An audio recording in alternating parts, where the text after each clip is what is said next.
Cool. We're live again. All right. So this is going to be a short broadcast. I'm just going to do this till my wife gets home. We have our granddaughter that's here staying with us tonight. So I'm not going to be on the stream while they arrive. And I haven't eaten all day. Man, I look gross when I eat online. Maybe I'll reheat that later. All right. Let's go to my YouTube channel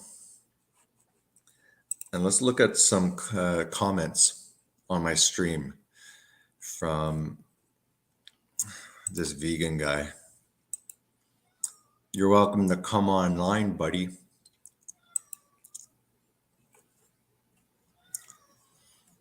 Just have to go to comments.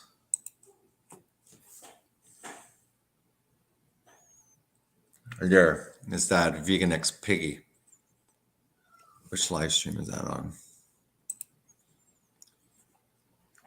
Hope I get the. Okay, so I'm gonna share screen. Found it. I'm definitely not eating while I'm on the live stream. It looks really gross. Now I got crap in my teeth.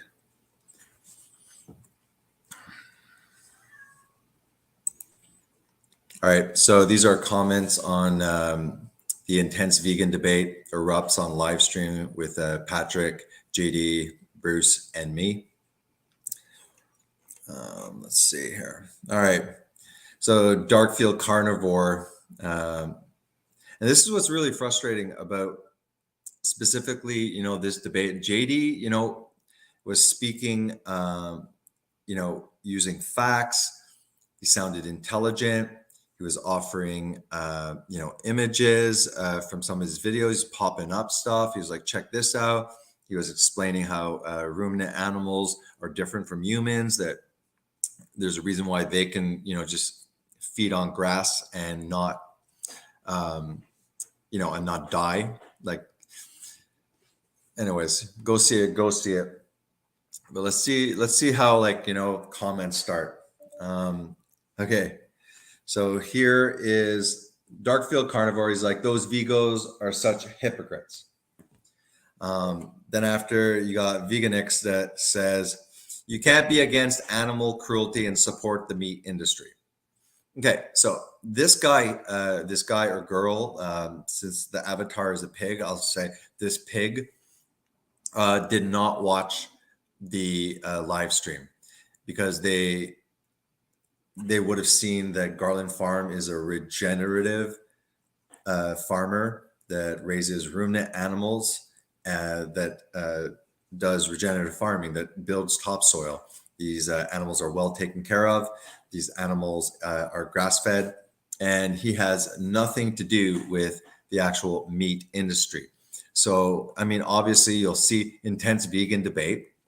These people are too lazy to actually listen to the debate because they're talking about the meat industry, which all of us on that panel would agree that the current paradigm, that big corporations, big agriculture, that goes for like animal agriculture as well as plant agriculture. And what JD was making a good point.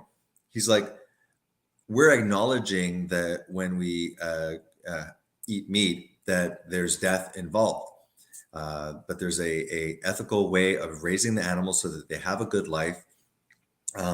When you cut the carotid or whatever method, we're talking about death within a couple of seconds.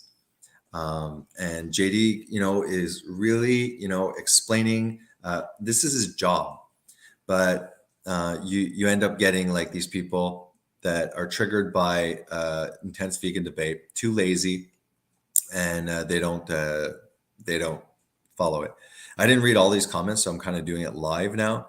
So Vegan X, I don't support any industry. I support animal welfare, local farmers, and the regeneration of our environment, none of which can be claimed by anyone relying on an abundant variety of plant foods that are not local, are not always in season, and require large-scale monoculture at the expense of the soil, creeks, and environment in general. This kills more animals by far, and plants are living things whether you like that thought or not. That's a pretty smart response in my opinion. I said they are obviously aware of death plant agriculture causes and are either hypocrites or low IQ, probably both. Nutrient deficiencies lower cognition. In the end, they are ruining their health. Every vegan is a future ex-vegan, meaning they never really were vegan. That end of the phrase is meaning they never really were vegan. So there's a huge vegan community online. There's a huge vegan community online, and some of them are like hardcore vegans. Some of them have a huge following. They even get like sponsors. Okay, but they get sick. They really can't do it anymore, and they're honest enough to go online and say, look, I'm having these issues and blah, blah, blah.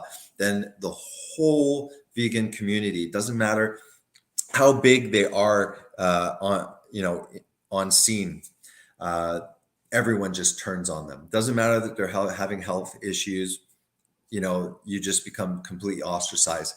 And, some of these people have sponsors, vegan supplements, really big sponsors. JD even brought up Earthling Ed, very, very, mainstream and sponsored vegan who is supported by a company that makes a certain pesticides for plant agriculture that is in JD's. I don't know, but I trust what JD's saying because he usually backs it up with facts that it's horrible for the environment, as well as a lot of these pesticides that people are chomping down these plants.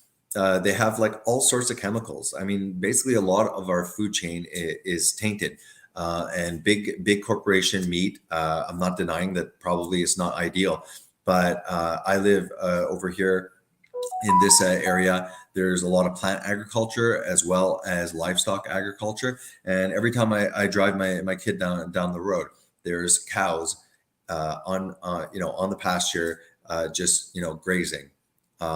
They and a lot of the things kind of like, it's ridiculous, the claims that the vegan's going to say about like if we would just transfer everything to plants, plant agriculture, we would be able to feed the world and stuff like that. It's like, first of all, like what kind of plants?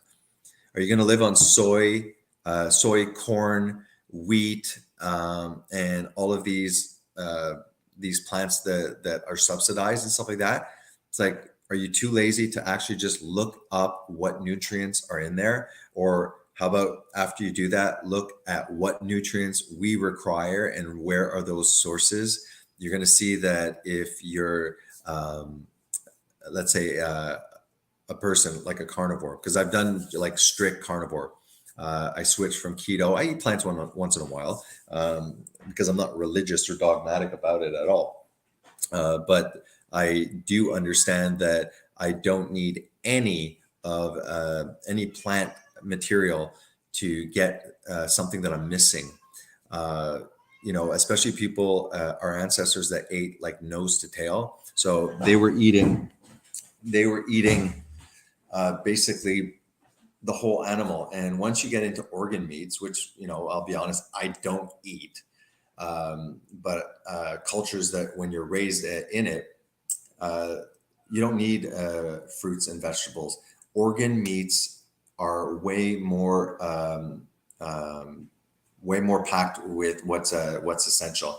Even before I got into the keto and started doing research, stuff like that. Like I thought it was true too. I was like avoiding fat. I thought fat made you fat. I assumed that you needed, the meat and stuff like that. It gave you protein, but you'd have to go lean. and then after you can go to the plants and stuff and the fruits, because you got to get your vitamins from them. That's not true. You could literally live on a cow. Now, what we're not doing yet, but this is what we're gearing towards. We already have chickens and stuff. So, we get 12 eggs per day. I eat tons of eggs. And then eventually we want to go one more step. Not yet, but soon, eventually we get one cow, and then we'll try that out. And then maybe one cow and another ruminant animal.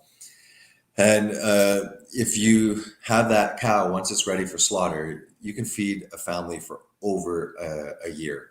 Until then, I can go to local sources here, not even the supermarket, go directly to the farmers and just get a cow from them, and they slaughter it. And so if you're counting all the crop deaths, all of the environmental and ecological issues that JD, once I bring him on for an official live stream, where I told JD from Garland Farms, you know what, we're going to take our time. You're going to organize everything. We're going to go from one thing after another. Okay. He'll have the total open. I'm not going to be giving comments like, oh yeah, and then he has to stop. I'll be asking perhaps questions and stuff like that, but it's really to do a live stream with JD from Garland Farms, because if you go to JD Garland Farms, he does very short videos, debunking veganism usually, and defending livestock and animal food, primarily livestock, because that's his job. He's a regenerative farmer. But he hasn't started live streams, so he's very limited in the amount of information. I saw him once on Primal Edge Health, Tristan Haggard. He did a live stream there. I told JD, dude, like, just go on StreamYards. You don't have to pay for it, and it's just like a platform that you can use. I am a complete idiot when it comes to computers, and it's like super simple. I guess I'm probably going to actually pay for the advanced package of StreamYards because I like it so much, and I guess it'll give me more options. Let's go to the stupid comments.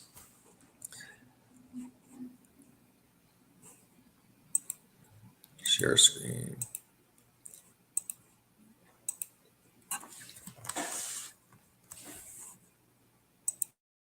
All right, so someone obviously didn't look at the debate. Trolls are welcome. Bring your other cult members over. Okay, fine. I know I'm being juvenile, and I have to admit that veganism really frustrates me. It's a lie. It's unhealthy. It's unhealthy for people. It upsets me that mothers are, vegan, and they don't realize all of the nutrients that they're deficient in. If you look at Sally Fallon, go to Sally Fallon, and we'll pop that up after. Wise Traditions, again, very evidence-based, goes through the research and the history of cultures. And guys, like in the early 20th century, there were still really healthy cultures that didn't have modern diseases. So this idea of vegans always throw out like, show me a study. Okay, look, nutritional science is horrible. What it does, first of all, is what are you going to lock a group for 40 years, make sure that they're not doing drugs, make sure they're not smoking, all of this, isolate them, feed them exactly this, make them do the exact activities, grab another group for 40 years, put them there and see health outcomes. It doesn't happen. So what happens is we look at health epidemiological studies, which is basically health statistics for countries, for provinces, for states, for areas, whatever. Then they send out these food questionnaires, and people always lie on these food questionnaires. They're not honest. And then they go, oh, look, this area that the surveys came back, seem to be consuming more of that, and they have higher risk. So then they are able to publish in Science and say that there's an association between eggs and atherosclerosis. They're able to say that, but the problem is they use words like associations, links, increased risk. The minute you start talking about links and risk, you're talking about statistics that can be really manipulated. Not to mention that science is in bed with big corporations. So most of these sciences are funded by big corporations that have conflicts of interest. So, and I'm saying that, for milk, for the beef industry, whatever. I'm not going to say, oh, it's just about the plants that they're dishonest. But what I'm saying is, why don't we just go and look at the research from Weston A. Price Nutrition and Physical Degeneration? It's non-biased, and the guy just went and visited cultures that happened to be like extremely healthy, that didn't have modern diseases. He looked how they were living, what they were doing, and what they were eating. And all of them incorporated animal food, and some of them didn't even incorporate any plants. The Inuits did have very small amounts, and they were healthy back then. Now they're not. Go up there, they're not healthy at all. And then to this day, the Maasai, Kenya, you look at their diet. At least when Weston A. Price visited them, and they would graze these ruminant animals, and they would consume their milk, and they would eat the animals. I guess they would rotate them through, and the amount of cholesterol that they were consuming was insanely high. They're all healthy. All of these cultures didn't have dentists. They didn't get like fluoride from the dentist, and they had no cavities. They had superior health markers. Now, I don't understand why we just don't show that and go, okay, well, you're saying that this is causing rectal cancer and this is causing this and all sorts of things. And you're like, okay, well, this guy went, and obviously these guys ate, and don't forget these cultures didn't eat a huge variety. There wasn't many foods that were staples. If you look at the Scottish Isles, they were it was like I keep on repeating that, mossy, and very stony. It could not really raise much ruminant animals, but they went to the ocean. They had all the fish and stuff. So primarily they were consuming that. And again, they were consuming the organs of these fish. So this is, I don't know why people just don't go like, okay, vegan, let's read this. And it seems like it would be case closed. Mr. Piggy here, Vegan X says, wrong again. It's a two that sequesters carbon, but it doesn't sequester more than veganic ag or forest regeneration. So what, only like forest regeneration, people that have grass-fed ruminant animals don't agree with forest regeneration? How are you going to regenerate the forest without ruminant animals and manure and all of the stuff that actually builds topsoil?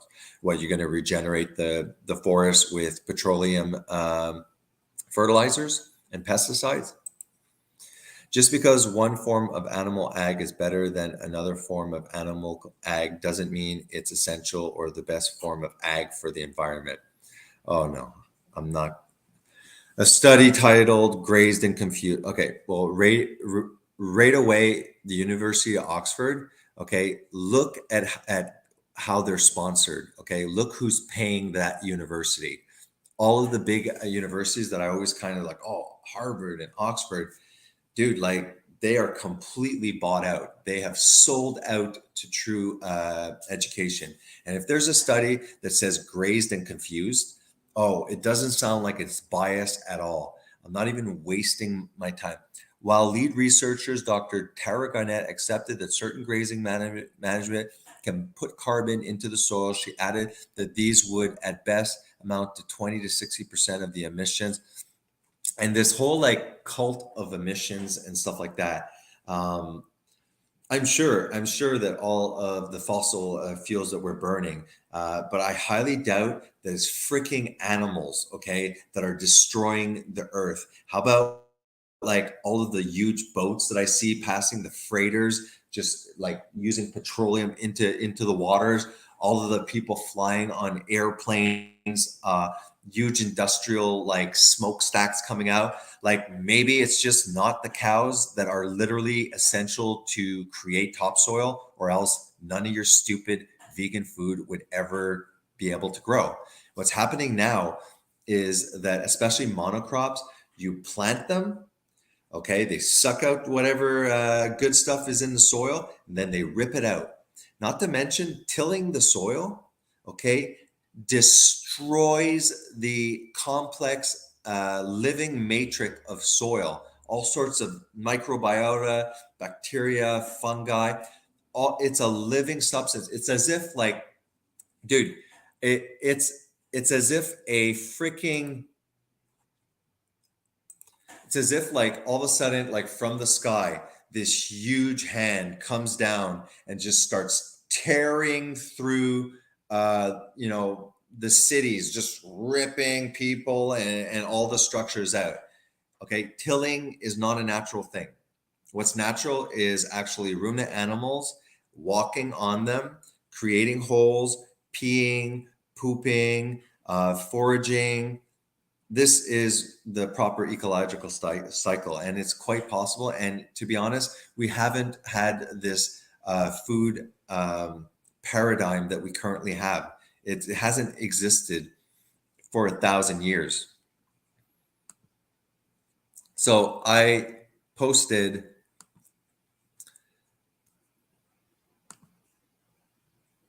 some information to them. So here, deficiencies in minerals such as iodine, calcium, zinc may also occur. Iodine deficiency is very common among vegans, often leading to acquired hypothyroidism. Vegan sources of iodine include iodized salt, and sea vegetables containing various amounts of minerals. Um, there are abundant plant-based sources of calcium. However, calcium bioavailability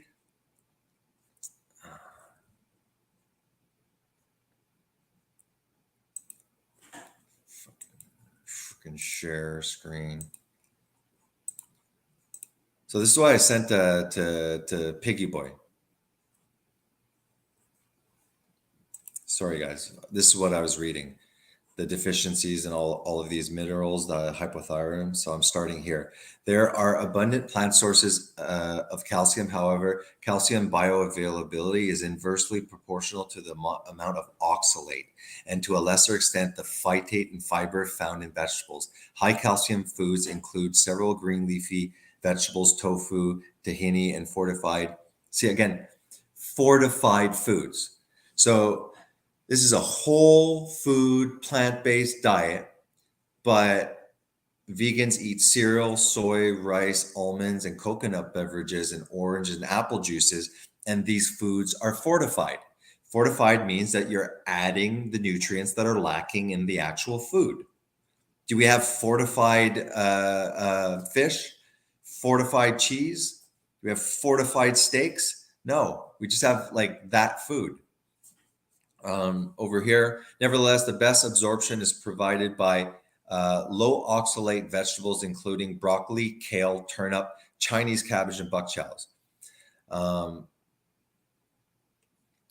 Vegans have the opportunity to consume as much iron as non-vegans daily. However, both iron and ferritin levels in the blood are lower in vegans than in non-vegans. The absorption of iron derived from heme iron is significantly higher compared to non-heme iron intake from plant foods. This can be counteracted by consuming. So now it's like, oh, okay, well, you know what? Now I'm going to write this on a paper, because every time I want to get my iron, now I have to counteract that by consuming absorbic acid like citrus and strawberries, a component necessary for the absorption of non-heme iron. Look, it doesn't matter what it says on the side of the box, the percentage of minerals.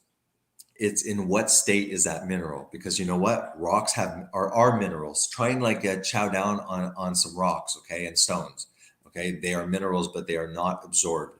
So you have heme iron in animal food, but you have non-heme iron in plants, and it's just not readily absorbed. You have vitamin A in the form of retinol in an abundant amount of animal food, but you have beta carotene. And as I'll show you later, beta carotene can be anywhere from 5% to 65%, the ability to use that precursor for vitamin A. So if people are 5%, these are the vegans that are, that have been lied to, that try and do it for their health, try and do it for the compassion, because they think that plant agriculture doesn't really kill animals, and they're ignorant of the truth. And some of them get really sick fast. If you're able to convert the beta carotene at 65%, maybe it'll last longer. So legumes, beans, whole grains, integral cereals, dark leafy vegetables, fruits, blah, blah, blah, blah, blah, can be used as sources of iron. Zinc acts as a catalyst in iron metabolism, and it's not as easily absorbed in plant sources as it is from animal products, which usually supply half the zinc intake. In vegans, low plasma zinc levels can lead to iron deficiency and anemia. Zinc-rich plant foods are wholemeal bread, peas, corn, nut, carrots, whole grain, and see here. Okay, Piggy Boy that I sent this to can go to all of these Clinical Journal of Nutrition. I'm going to scroll up. Okay, this is literally the National Library of Medicine. Okay, it's an archive of peer-reviewed literature. Now, I can go through this all, but already I've given you, a very, very quick, look into this. I can maybe do a live stream, we'll go through the whole thing. But let's see if they responded. Here, the content of fatty acids and saturated fats is particularly low in a plant diet, leading to weight loss, improved lipid profile, and reduced blood pressure associated with prevention of coronary heart disease. So that's good, and other chronic disease. Plant foods contain just small amounts of monounsaturated and polyunsaturated fats, mainly alpha-linoleic acid. And therefore, omega-3 polyunsaturated fatty acids can be obtained from most vegetable oils. Vegetable oils? Okay, go see my live stream. Vegetable oils, okay, are toxic. They are basically seed oils that are put into industrial vats with hexane as a solvent, pressurized and heated to extract the resin, and then deodorized and full of chemical processes to make it look clear. Vegetable oils are also easily oxidized, or even oxidized in the process, and they are only omega-6. Vegetable oils have invaded all of the middle of your freaking grocery store. So what happens is you end up getting an imbalance in your omega-6 and omega-3 ratios. And this leads to inflammation and health problems. I'm going to pop up one study that you never heard about it. Vegetable oil and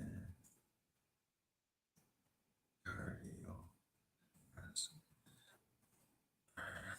The problem that's kind of sad is all of this stuff. Heated vegetable oils, cardiovascular. I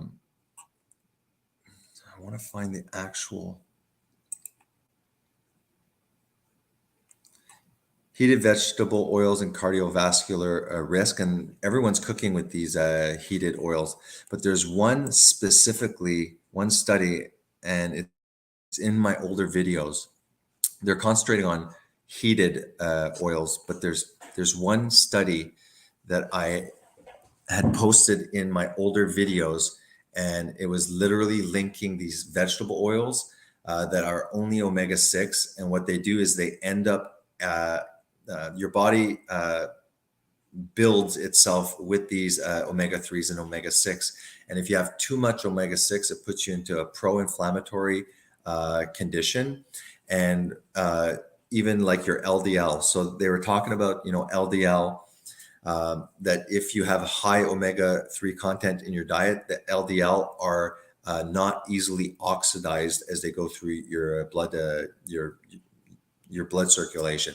But if you're packing in the omega-6, it becomes an antagonist where there's so much omega-6, and even the omega-3 that you're trying to consume to get into the right place, it doesn't fit. I had did that with, I'm going to pop out. Don't forget, when my wife comes, the live stream is done. Here at my channel. That's what I'm saying. I put so much effort into these videos 3 years ago and stuff like that. I mean, editing them, everything that was coming out of my mouth, that was popping up something to prove at least where my sources was. Toxic vegetable oils, that's from 4 years ago, guys. I was talking about these toxic vegetable oils. I also literally go to a grocery store somewhere in this video and start looking at all of the packaged food in the grocery store, showing it's like vegetable oil. It was just everywhere. Here's a little video. I'm going to pop up my screen share now that I kind of found it. I always forget the screen share. That seems to be my thing now. Jason, this one. Okay, go check out this. It's 4 years ago. I worked hard on this. Only 696 views. This is on toxic vegetable oils. Then after, how to avoid vegetable oils. I'm literally walking through the store and avocado, I'm not talking too much avocado oil. I'm going to be healthy. No more vegetable oils with their omega-6 and disgusting solvents in them. Hey, let's look at the ingredients. Hey, first ingredient, canola oil. Oh, big surprise. Yeah, right. They don't put that on the front of the label, eh? Let's see something else. Hey, ooh. It is l'huile de l'olive.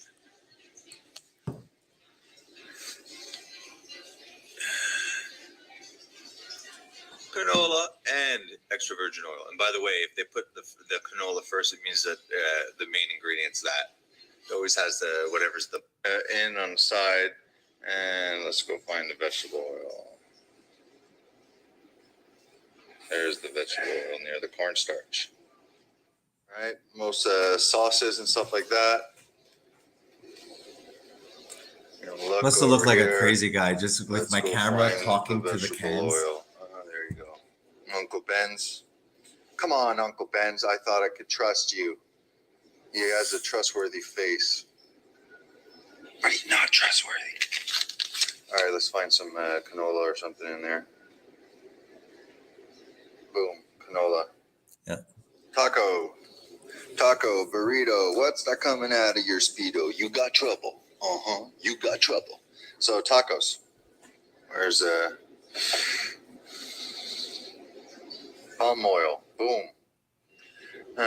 All the these seed oils actually started in the early 20th century. Before we were cooking with lard, right? Then they turned that into Crisco. That's hydrogenated seed oils. Butter became margarine. And everything started to go wrong in the early 20th century. Cardiovascular disease rise dramatically. And this happened only at the start of the 20th century. Prior to that, it was impossible to go and get these canola and then what? You're going to just eat the seeds? No. All we were getting our omega-3 and our omega-6 in animal food. Okay. Most of the just natural plant that's not like made into an oil, there's like trace amounts of non-absorbable omega-3 alpha linoleic acid, and some fruits like coconut or stuff like that. There are some fatty avocados, for example. There's nothing wrong if you were just eating that, but we were getting the majority of our balance. You have grass-fed milk, kefir, omega-3, omega-6 blend. You go eat a steak, omega-3, omega-6. You go eat everything. So you just naturally had a good balance, especially if you added some fishes like salmon or cod liver oil, not cod liver and stuff like that. Then you just didn't even have to know about these essential fat ratios. You were just normally going to get it. Everybody's eating the middle of the frickin' store, right? Every damn thing is an industrialized, solvent-based, industrialized hexane as a solvent that is oxidized, that is industrialized, and then we're cooking with it. Instead of cooking with tallow and animal fats, they call them saturated fats because they're very stable when heated. People, even McDonald's, used to use tallow. That's an animal fat to cook it. Everything's been changed. I think we're up to 10% of our diet is literally these man-made fabricated seed oils, which they market as Crisco and margarine. And you saw before, you're like, oh, I'm gonna take olive oil. No, they could put just 10% in there of olive oil, and then the rest is canola oil, and then they can label it and sell it more expensive as Hellmann's with vegetable oil. I worked hard on these videos. Kind of Indian curry kind of sauces, vegetable oil. Boom. Bagel Makes me bites, mad. staple Well, to any obviously healthy that's diet. crap anyways there, but we got down here. I got the soybean oil there. Right. So basically, all this stuff. anyways, here. if you want, So go water, see the video. Vinegar, vegetable oil. Boom. Boom. Vegetable oil. Maybe if I look at it, it's just going to be pure olive oil, since all the olive oil stuff has the vegetable oil. Maybe I just live in bizarro land. Skits. Hey, they're low in sodium. Boom. Vegetable oil. Boom. Hey, it says nature. It must be healthy. Let's see. Multigrain brand. Blah, blah, blah. Cottonseed oil. Boom. Boom. Man, this I must look like a freaking crazy man. Whole grain. Awesome. Right beside the Boom. germ water, vegetable oil. Boom. Okay, guys. I didn't realize this one was just so because fun. it's brown bread doesn't mean it's Anyways, awesome. I'm amused. Often brown bread actually has. Yep. Even our damn bread. Do you think original oil. bread had freaking seed oil in it? Blows my soybean mind. and or canola oil. Boom. Boom. Hey, look at this All right. And meanwhile, you got these vegan channels that have millions of subscribers and stuff. They're funded, and I put a lot of work into this video. And why do you think I did this? Why do you think I went and made these freaking edited videos? It's because I actually care about people. Okay. And it's really upsetting because I changed my health drastically and very quickly. And I'm a guy, look, before becoming a Christian, I took 20 years. Okay. I study a lot. I'm very skeptical. I don't look at things superficially. Ask my wife. Okay. When I drive, I usually rotate lectures between nutrition. So I'll go on a nutrition binge lectures. So what I usually do, because I'm crazy, is I don't know where I put my keys. I lose everything everywhere. I literally like carry this bag around like a purse with everything because I'm so in a way absent-minded. But I can listen to lectures depending how fast people speak. If it's like Ben Shapiro, no. I usually listen to things on 1.5, sometimes even 2. And I drive 45 minutes to get to work and then 45 minutes back. So I'm listening to an hour and a half every day something, whether I rotate through nutrition, my career. So I'll study, mechanical ventilation. I'm not a doctor, a respiratory therapist, work in ICU, work in ER, worked in neonatal intensive care. I did like a lot of my career in anesthesia, ER. Anyways, I've been to every, I work as a respiratory therapist, and I just listen to lecture after lecture after lecture, and it's finally paid off.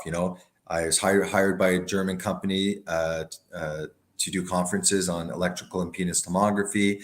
I do lectures on airway pressure release ventilation at colleges. So all of this crazy lecturing on double speed, an hour and a half, which equals 3 hours, and I've done that for 20 years.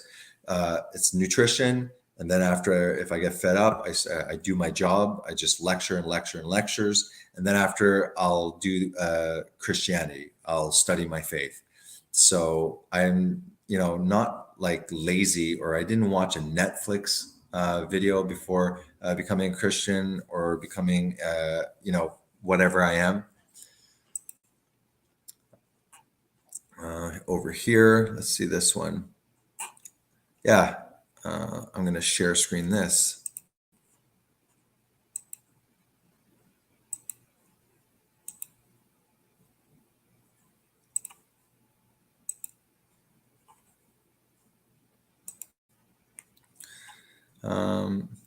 I'll send the science one by one. The only reason that some can extend the vegan diet longer than others is because of fortified foods and supplements encouraging big corporations.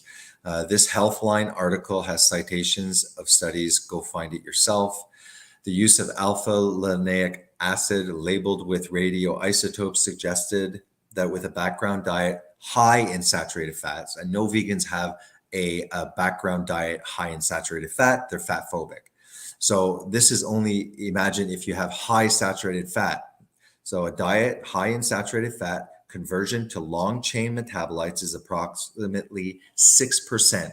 So when you're eating animal food, these essential omega-3, okay, large part of your brain is DHA, okay? These are essential fats. If you're not supplying it, you're going to get, screwed. So the metabolite is approximately 6% for APA and 3 well, that's the Parmesan cheese that I had with the spaghetti, which I was trying to eat while I was doing a video, and then realized how disgusting I look when I eat. I'm going to stop this soon there. Where's the baby? Do you need help? You need me to get? No, I already brought everything in. Okay. So it won't be too long. I guess we're not going to, pop people on, have big conversations. But I think I popped out even, some pretty good information. But let's just finish, especially here. So when you eat all forms of animal food, you get EPA and DHA that's readily absorbed. But when you do this like chia seeds and stuff, and you think you're getting your omega-3, the metabolite is approximately 6% for EPA and 3.8 for DHA. Think of it, whatever it says omega-3 in the plant, okay, multiply that by 3.8%, and that's all you're getting. So like you're losing 94% can't be used. This is crazy, guys. With a diet rich in omega-6, which vegans, that's all that they have is omega-6 seed oils. They're not allowed to eat animal fat, right? Conversion is reduced by 40 to 50%. So let's bring that 6% down to 3, and this here to like 1.75 or something.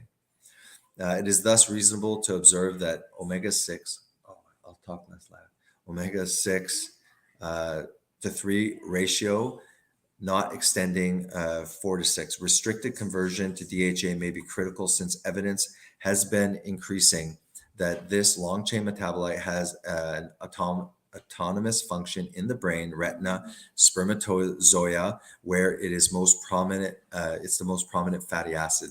Look, okay, at the fertility rates, okay, of men dropping. Could it be?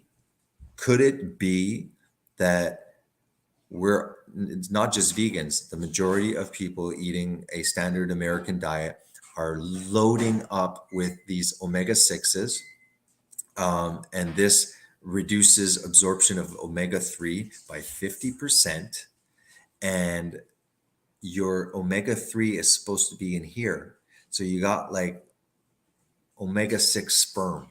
Okay, so imagine on top of it, when you're not just a standard American diet, at least getting some kind of animal food, you go completely vegan.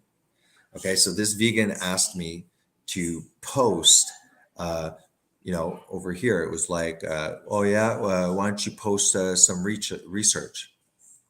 I did. Over here, can adults adequately convert alpha linolenic acids? That's where I got it. Okay, so here's the study. Again, the National Library of Medicine. Okay, I'm not getting it from some vegan doctor that's just basically like Santos Bonacci, just like some diluted vegan. Sorry, I get really heated. I get, there's two things that'll set me off. Somebody spitting on my faith, and somebody that is vegan that is telling me that they're superior, that it's more spiritual, that it is better for the environment, that it is better for your health, it's better in all ways. And you know what's really upsetting is that the majority of people are freaking buying in on it. They actually believe it. Great debate. I learned loads. Thanks a lot, JC. We aren't the only ones who drink milk. Cats, dogs like to drink milk. Okay, cool. Let's see the replies.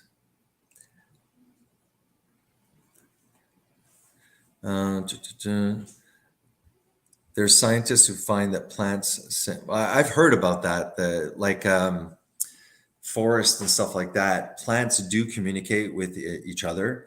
There is the question, because they're talking about how plants feel pain. There is some science that plants, when let's say you're chopping them down, they set out these hormones, these pheromones. They communicate with each other. Plants are alive, right? Look, I don't think that we should stop eating plants because we're torturing plants. They are alive, and they do actually, communicate. Like, a plant does have a certain amount of sentience. Like, put a plant, it'll always go towards the sun. Turn it around, it'll go towards the sun. There's even been some cool research where they play certain frequencies, and it can affect the growth patterns of plants. 5 minutes in, and so many conspiracy theories, nonsense, and tittly BS claims is ridiculous. So do you understand, why people get really aggressive in a way, or really triggered? It's like, hey, dude, I admit it. You triggered me. Stupidity triggers me. Okay. Here you go, piggy boy. Here. Then surely you can point to one single study that says you can't be healthy without eating any animals. The science clearly shows you can be perfectly healthy without eating any animals and get all the nutrients required at all the right levels. Talk about conspiracy and nonsense. If world went vegan, we would need 75% less land to feed the world. Okay. Do you realize that the majority of these crops that are all over are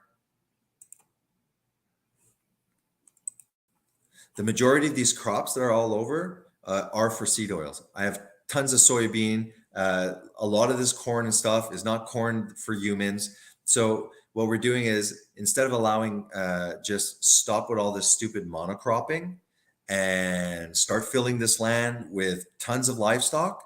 They're gonna they're gonna poop. They're gonna pee. They're going to not till it. They're going to irrigate. The hoofs are made, okay, to make aeration into the soil. Okay, put cows everywhere, and then you can also eat them when you're hungry, and that will regenerate the forest. You see what they're saying is, look at all this the land. Look at all the land wasted to feed the cows. Yeah, I know they're not supposed to. They're not supposed to eat corn and all these like grain things. They're supposed to eat grass. Like grass is useless. You know, it's like, oh great, now I have to buy a lawnmower because I have to cut the damn stuff. Oh wow, okay, maybe grass is useful if you like to play golf. Okay, you should just let the grasslands grow. You should let the ruminant animals do what God intended them to do. And then after, you should eat them. And you should eat them nose to tail. And that's it. Okay, you can live that way, and that would actually replenish the soil. All of these soybean fields, okay, our majority are to make these seed oils that are poisoning us. And the facts are there. Now you see the corruption. Now you see it's like, wow, like, well, you know, the scientists. Yeah, you know what? Science is a method. Okay, but unfortunately, science, okay, is made by scientists. They have careers, they have ambitions, they have fallen nature. So humans tend to corrupt everything because that's why we need a savior, pretty much. Okay, so you know, I'm just basically, you know, showing the evidence here, and there's not even a response by the vegan.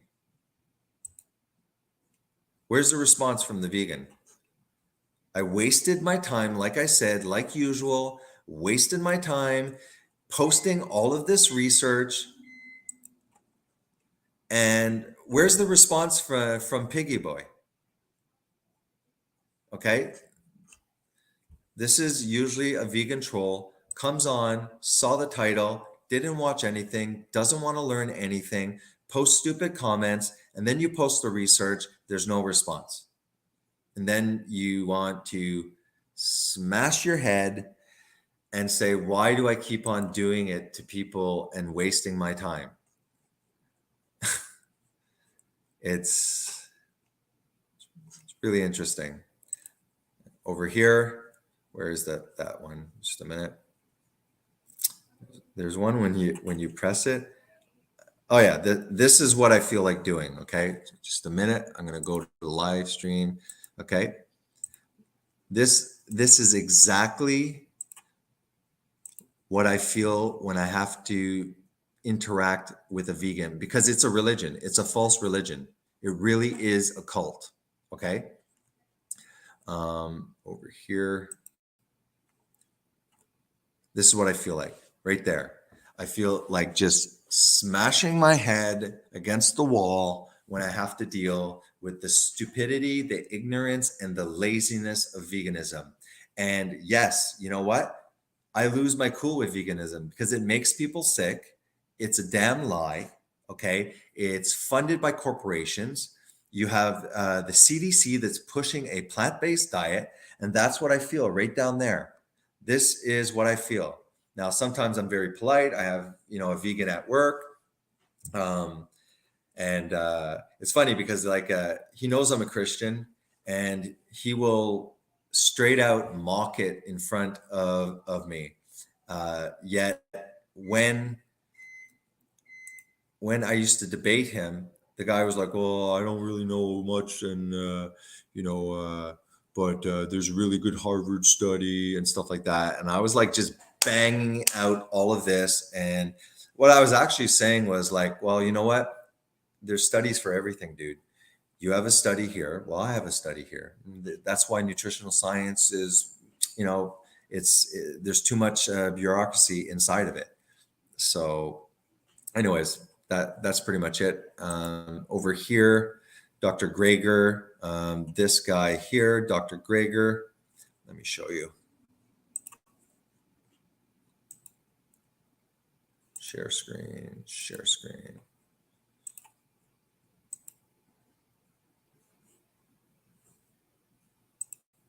Please watch this video too. Like I put, again, a lot of effort in this video. It's 30 minutes. Dr. Greger, if you want to go see this charlatan, doctor. Yes. Oh, you want to pay kitty? Daily Dozen. Do you want to pay kitty? Let's look at this guy. Dr. Greger's Daily Dozen, nutritionalfacts.org. I'm not going to, here, I'll remove the dozen because I want you to see this guy's physique. See you. Oh, yeah. You're getting stuff everywhere, huh? Oh, yeah. Gonna go for this with He us? looks really well nourished, doesn't he? The vegan that's mocking my religion while he doesn't realize that he's actually in a cult has a beautifully bloated belly.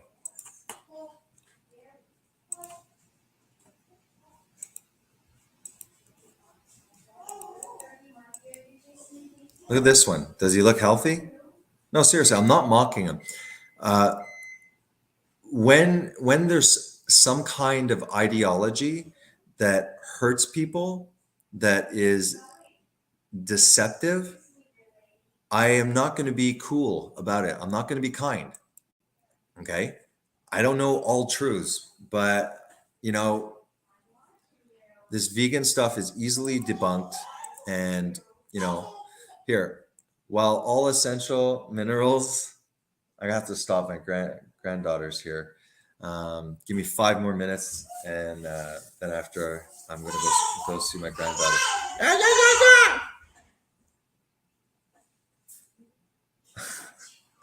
While all essential minerals can be found in both plant and animal foods, there are a stark difference in absorption of these macronutrients. Animal-based nutrients have higher bioavailability as well as less hindrance from anti-nutrients that come prepackaged, while plant-based foods. If you're interested, let's just play this. Them with a bunch of bullshit science that's not accurate, that paints the picture Geez, that that's animal fast. nutrition is ruining the environment. It's unethical. We're basically murderers. Now, if the question of the ethicality of slaughtering animals for the sustenance of human beings, if that question is posed and they ask, do you think it's ethical? I think that the answer to that question would be based on whether plant-based or a fully vegan diet allows humans to be optimal, vibrant, and to thrive and to pass on a healthy offspring for the next generation and the propagation of our species. Now, if a vegan diet, if a plant-based nutrition was able to meet all nutritional requirements, we are talking about essential vitamins, water, fat-soluble vitamins. We are talking about the essential fatty acids and the complete proteins. All right, we're talking about cholesterol. We're talking about all the stuff that a human being needs nutritionally. Now, it is quite ethical to slaughter and eat animals because I believe that unfortunately we don't live in La La Land and we are carnivorous. See, she's Human interested. beings have Never go vegan. adaptability because we're top of the food chain, alpha predators. We are highly adaptable, and therefore during times of scarcity, we have the ability, unlike obligate carnivores, to eat carbohydrates from plants to sustain ourselves, because carbohydrates are strictly calories. Now, I know that around 10 to 12,000 years ago, the agricultural revolution arrived, and it's at that point that we truly started to incorporate plant material and grains, etc., into the food chain. Now, if we study any of the history of that time anthropologically, we would see that there was a decrease in the stature of human beings, a decrease in the bone density, a decrease in the bone development, and this was directly related to the incorporation of plant-based material. We are not a plant, we are flesh, and therefore when we eat flesh of other animals, we are absorbing the nutrients in the most bioavailable form.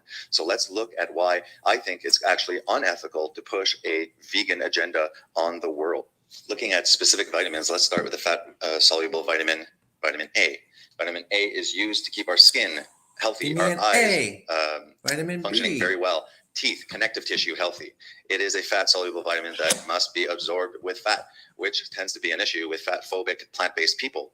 The beta-carotene is the form of vitamin A that is in plants. It is poorly bioavailable. Beta-carotene is converted anywhere from 65% down to 5%. That's a pathetic 5%. If you live in a vegan plant-based world where you no longer can consume animal sources of food, a person with a genetic Dropping predisposition some truth to being bombs a poor right converter here. of beta-carotene into vitamin A will be either very sick or forced to buy supplementation and eat packaged food that is fortified, that, as we know, is most of the time killing us and toxic. When looking at the fat-soluble vitamin A, we have the right to consume a source of vitamin A that is bioavailable and well absorbed into our body so that we may have healthy bones, healthy skin, healthy eyes, and healthy You're gonna play the connective tissue. piano? Beta-carotene, which You is have good the piano source players here. of vitamin A, it is a prohormone that must be converted. Beta-carotene is poorly converted, anywhere from 65% to 5% in the general populations. Therefore, if you live in a vegan world, in a plant-based world where animal consumption for sustenance is no longer authorized, that means that you are subjecting that person to a fat-soluble essential vitamin A deficiency, or you're forcing likes that my person bald head. to become dependent on supplementation and companies and Hey, prepackaged you food. like my head? She usually rubs my bald head. So my answer to my vegan friend is I think it's highly unethical to subject a large amount of the global population, poor converters of beta-carotene from plant sources. It is unethical to put such a large population in danger of nutritional deficiencies relating to vitamin A, and also forcing, in a world that is a vegan world, forcing a human to consume supplements and packaged food, because that would be the only way for deficient people to acquire vitamin A, to be dependent, again, on other people and big business. Essential fatty acids, omega-6 and omega-3, are essential because our body needs them and cannot produce them. Therefore, they must be acquired through our diet. The issue is that vegans believe that by eating chia seeds, walnuts, etc., that they're able to acquire through ALA a conversion into EPA and DHA. While this is true, the conversion rate, as you can see, is extremely low. So when they're eating the ALA, considering that omega-3, it's converted only to 3.8% with the DHA and 6% with the EPA. Now, most people, meat eaters included, but especially plant-based people, are full of omega-6 polyunsaturated fatty acids, which are very abundant. It's the primary fats in all plant-based nutrition. Therefore, the conversion would be further reduced. So make that 3.8 half and make that 6 down to 3. Now, don't forget that this is only the absorption rate, which is quite poor, and the conversion if there are saturated fats.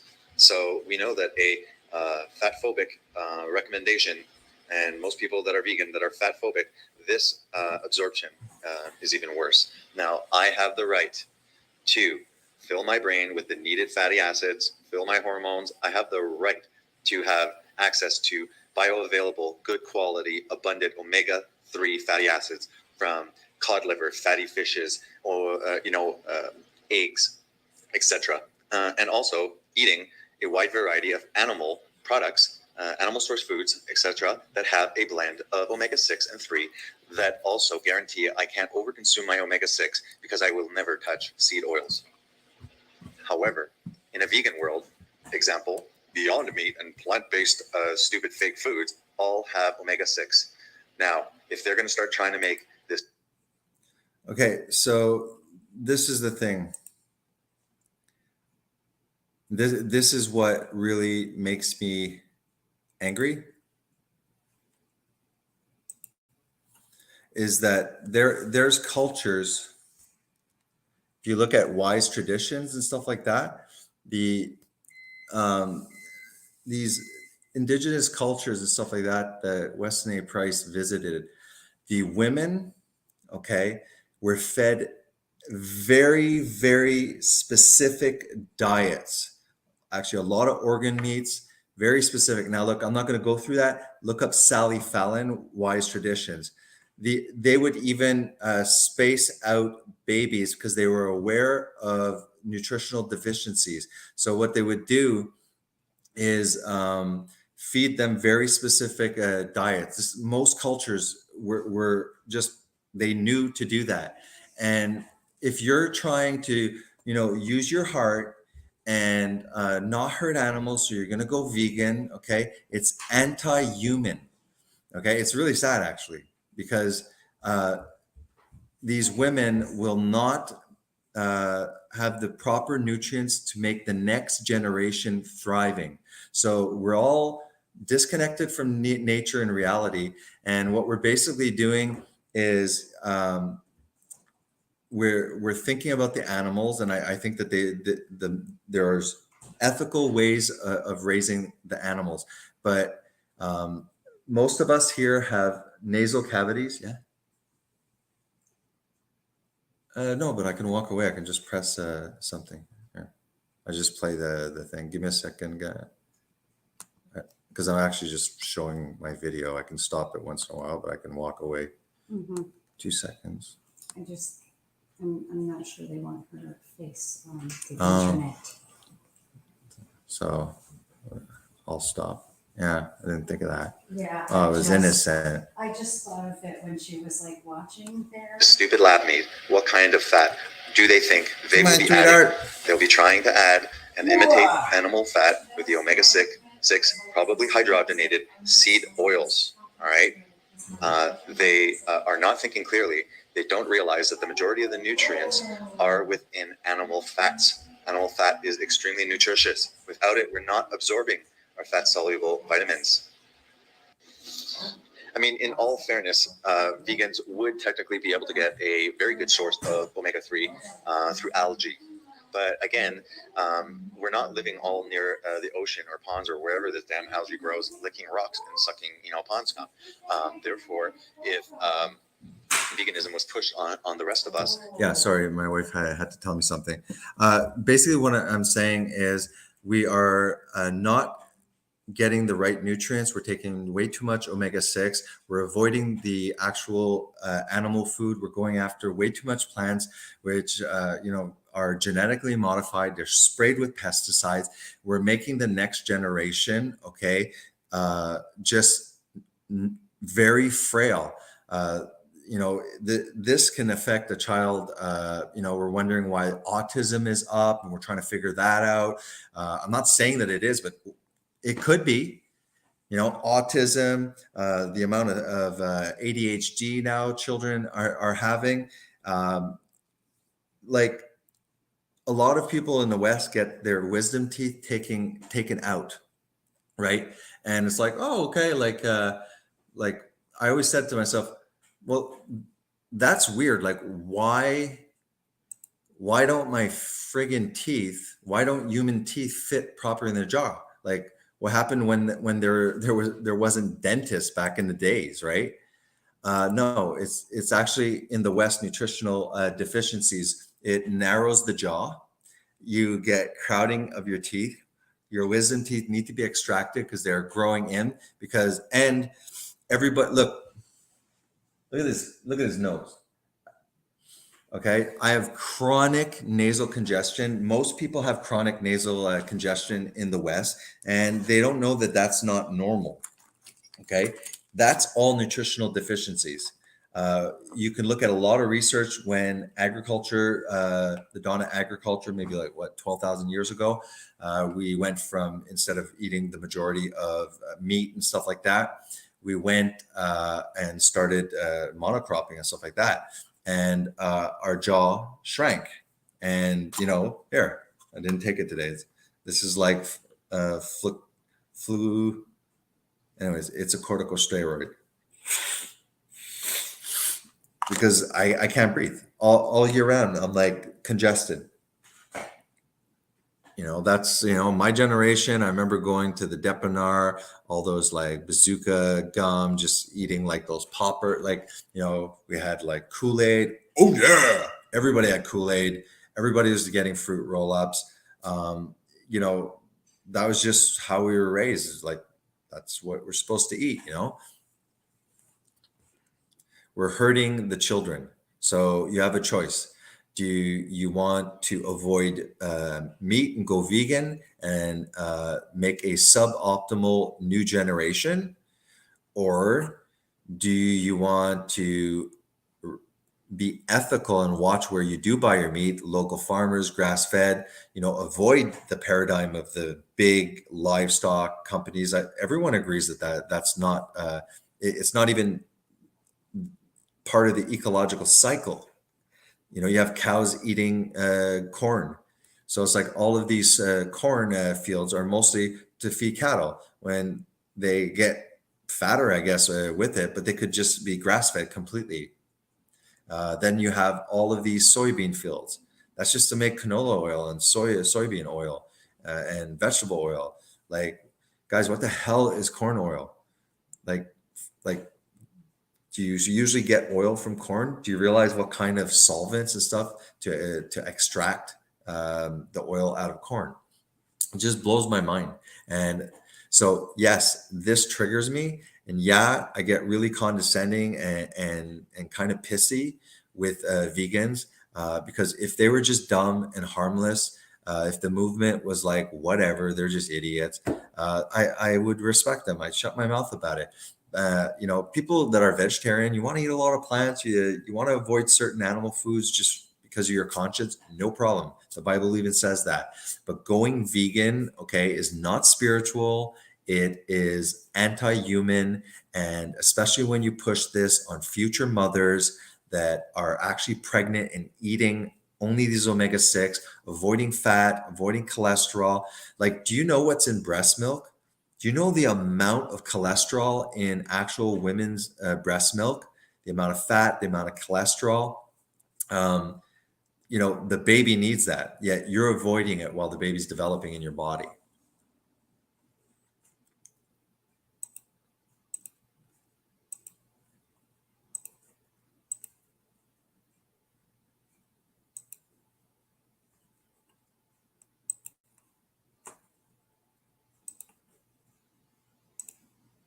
It would just be another algae supplement.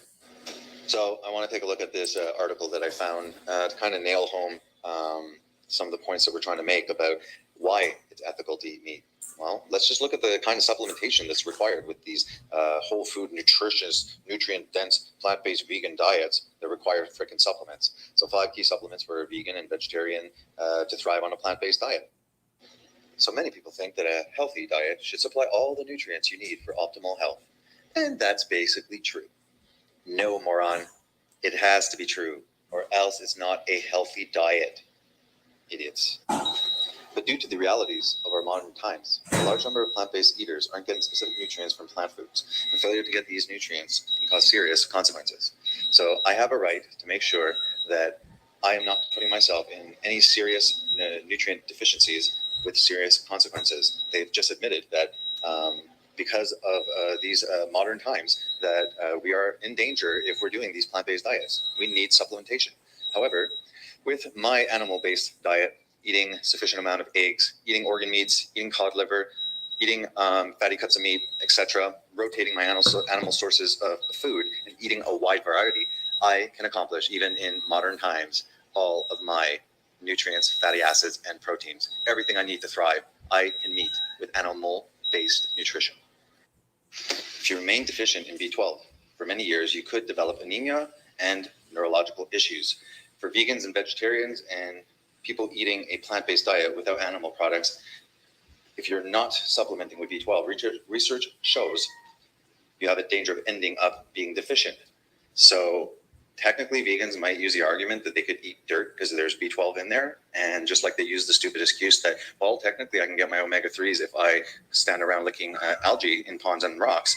So if you want to eat dirt and you want to lick algae, then that's fine. Don't freaking force it upon everyone else. Don't force us to do a stupid vegan diet and then after be dependent on getting our supplements every month from big companies cashing in on this stupid way of eating. So what about vitamin D in foods? Vitamin D is naturally present in very few foods. The flesh of certain fatty fish and some fish liver oils contain small amounts of vitamin D. It's fortified foods, such as fortified milk products, provide most of the vitamin D in an American diet today. Well, here's an example of eggs. So I eat anywhere from 4 to 8 eggs a day. Now, if you look at the nutritional information of each egg, we see that 15% of the recommended daily allotment for vitamin D is 15%. Therefore, if I have a couple of eggs, 6 or so, I'm basically accomplishing all of my vitamin D needs, not even having to worry about absorbing it from the sun. Now, a plant-based diet cannot do this. Okay, guys, listen. Because we consume so much freaking omega-6 fatty acids, the fat within our skin is highly omega-6. It oxidizes the shit out of our skin, causes sunburns and mutations, and therefore cancer, forcing us to cover up our skin with sunscreen.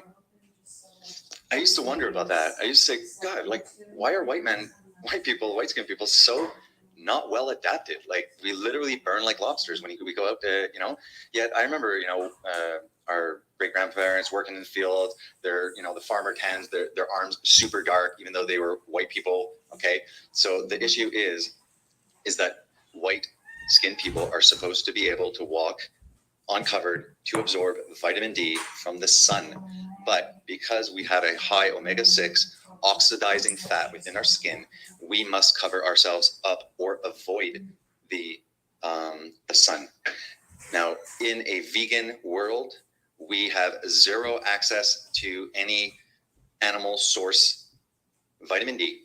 We are stuck with a large amount of omega-6, making us prone to sunburn, forcing us to not allow vitamin D to be absorbed directly from the sun because we have to cover up. How is that good, guys? How is that like awesome? Everything falls apart. Again, you just have to avoid the sun. You're going to burn like a lobster, and you're going to have to supplement. Oh, yeah. So listen, guys, we got the same issue occurring with vitamin K. So we got vitamin K1. That has to do with coagulation. Makes your blood clot. So in animal sources, we do get K1 as well as K2. Some of the K1 can be converted into K2 in the gut. So if you are a vegan, then it's the K1 that you are consuming is okay. That's dealing with your coagulation factors. And then you have to rely on the K1 getting converted into K2 because you don't have access to the dairy products. You don't have access to the egg yolks, to the cheese, and etc. There's other things like pork chops, bones with the one with the bone. There's other K2 sources, so it's not just limited to what's written here. Now, if you are a vegan, okay, the only way you can get K2 reliably would be to ingest fermented soybean because the bacteria in the fermentation of the soybean creates K2. So again, you have to depend heavily on fermented soybean to get it, or else you're going to be in big trouble. You're going to be deficient in vitamin K. Vitamin K is super important, guys, because it actually tells calcium where the heck to go. If you don't have enough K2, calcium will go wherever the hell it wants, and it could go and calcify your arteries. Look, this can go on and on, all right? I can go through almost every single... we could just go through so many more, and this could take like 3 hours, this video. What I'm trying to get at is that just because it says it has zinc on the label doesn't mean it's in a form that's absorbable by our body. For example, when zinc in plant foods are bound to phytates, then they're not easily absorbed. So all throughout the plant kingdom, all of these things, for example, if you ever look at spinach, it says 300% of vitamin A. Yeah, but that's beta carotene. We know this converted sometimes as low as 5%. So it's very, very deceptive. For vegetarians who eliminate meat, anemia can be due to an iron deficiency. For vegans who give up all animal products, including dairy, eggs, and even honey, anemia can also be caused by a vitamin B12 deficiency. And that's the other thing. These vitamins don't work solo. They work together. Vitamin D3, vitamin K, it works with calcium and where calcium should go. If there's a deficiency, things go out of whack. It's all teamwork here. And when you start getting one deficiency, it's kind of like the minerals. One goes out of whack and it starts on balancing everything else. The reason, again, spinach, Popeye, iron, makes you strong. No, very, very poorly absorbable, attached to a form that is extremely hard for your body to absorb. So if there's so much iron in spinach and all these vegans are eating spinach smoothies, why the frick are they all fucking anemic? Just further nailing the point home. Anemia risk for vegans and vegetarians. Just Google it. It's all over the place. It's well known that they suffer from issues with anemia. That's because animal iron is heme iron, well absorbed. Raw spinach contains oxalates. Oxalates, they naturally bind with minerals like calcium and iron, for example, making them harder for the body to absorb. Cooking spinach can help unlock these iron absorption inhibitors and hence increase iron bioavailability. Yeah, you could do that, or have a freaking steak and then absorb it, because animal sources of iron is heme iron. You know, like hemoglobin, it's in a perfect form, easily bioavailable. Or you can ferment, sprout, soak, and all the other processes that is required when you want to do beans or legumes or all those vegetables. Yeah, talk about whole food. It's whole food, yet it's not bioavailable. So that's just marketing hype. Okay, animal sources of nutrition is whole food. Why most iron in spinach is useless. Seriously? Screw you, Papa, you lying son of a beep. Anyways, firstly, the form of iron found in spinach is non-heme, which is generally poorly absorbed in the gut compared to heme iron from animal sources. Secondly, spinach has such high levels of oxalic acid. This acid is naturally present in vegetables and binds with iron, which blocks its absorption in the gut. Hence why they're all anemic. So here we got Dr. Greger. All the vegans know Dr. Greger. I guess the expression "you are what you eat" certainly applies here. This gentleman, in my opinion, does not look like a gentleman in his 40s that is thriving. Does not look like he has a normal amount of muscle tone. It looks like he's living off of the water in those vegetables and fruits and the fiber, because we know, we've just gone through it, that there's not that many nutrients being absorbed. So Dr. Greger over here, if you notice, there's 0 fat in that plate. That means that the poor amount of possible vitamins that are fat soluble won't even get absorbed. So we, if we open our eyes and we're honest to ourselves, and we look at Dr. Greger, I don't consider him a vibrant man aging well. That is the perfect epitome of health. If that's what I'm supposed to look like, I'd rather, just continue my unhealthy diet and look damn good while I'm having a heart attack. All right, because anecdotal evidence, when I look at my body, when I look at the muscle mass increasing, when I look at the increased vascularization, the clearing of my skin, when I look at the changes in pictures, if looking this good compared to what I looked like before, okay, is killing me, then you know what? I'm ready to go. I am ready to go. So when looking how we're supposed to process legumes and certain plants and stuff like that, here's an example in this article. High heat, especially when boiling, can degrade anti-nutrients like lectins, tannins, and protease inhibitors. Also, sometimes we have to ferment, like the fermented soybean. That needs to be fermented, or else there's toxins. You sometimes have to sprout these things. Sprouting is a period in the life cycle of plants when they start emerging from the seed. The natural process is also known as germination, and this process increases the availability of nutrients in seeds, grains, and legumes. Sometimes you have to freaking sprout the damn thing so that you can get the nutrients inside. Soaking beans and other legumes are often soaked in water overnight to improve their nutritional value. Most of the anti-nutrients in these foods are found in the skin. Since many anti-nutrients are water soluble, they simply dissolve when foods are soaked. So I hope I'm making the point clear that these healthy greens, okay, are not as freaking innocent as everyone's making them out to be. So here's the bottom line. Soaking legumes in water overnight may reduce the phytate, the protease inhibitors, the lectins, and the tannins. However, the effect depends on the type of legume. Soaking may also decrease oxalate in leafy vegetables. I mean, does that sound like something you want to stuff in your face when you could get everything that's in that in animal sources without these issues? Protease inhibitors, widely distributed among plants, especially in seeds, grains, and legumes. They interfere with protein digestion by inhibiting digestive enzymes. Guys, this is what you guys are eating. So even the good protein now is having issues because of the healthy greens that you're eating. Calcium oxalate, the primary form of calcium in many vegetables, such as spinach. The calcium bound to oxalate. Wow, big surprise. It's a poorly absorbed. Go freaking figure. We also got some phytate, mainly found in seeds, grains, legumes. Phytate reduces the absorption of minerals from a meal. These include iron, zinc, magnesium, calcium.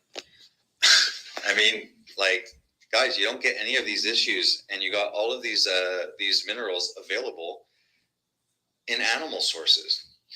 Tannins, a class of antioxidants, phenols that may impair the digestion of various nutrients. Now, we're always hearing about, oh, it's good. It has antioxidant, it has phenols.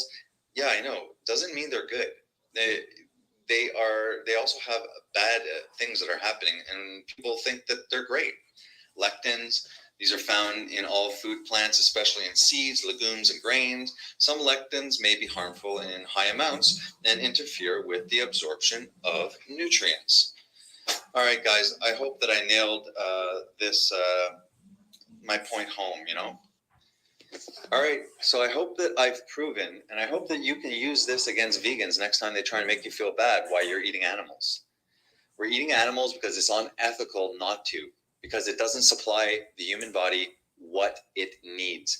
Therefore, it is not ethical to make our species sick because we feel bad that we have to eat animals. What we need to do is to reform animal agriculture, to make sure that these animals are eating their diet that they're made to eat that they're made to eat in nature.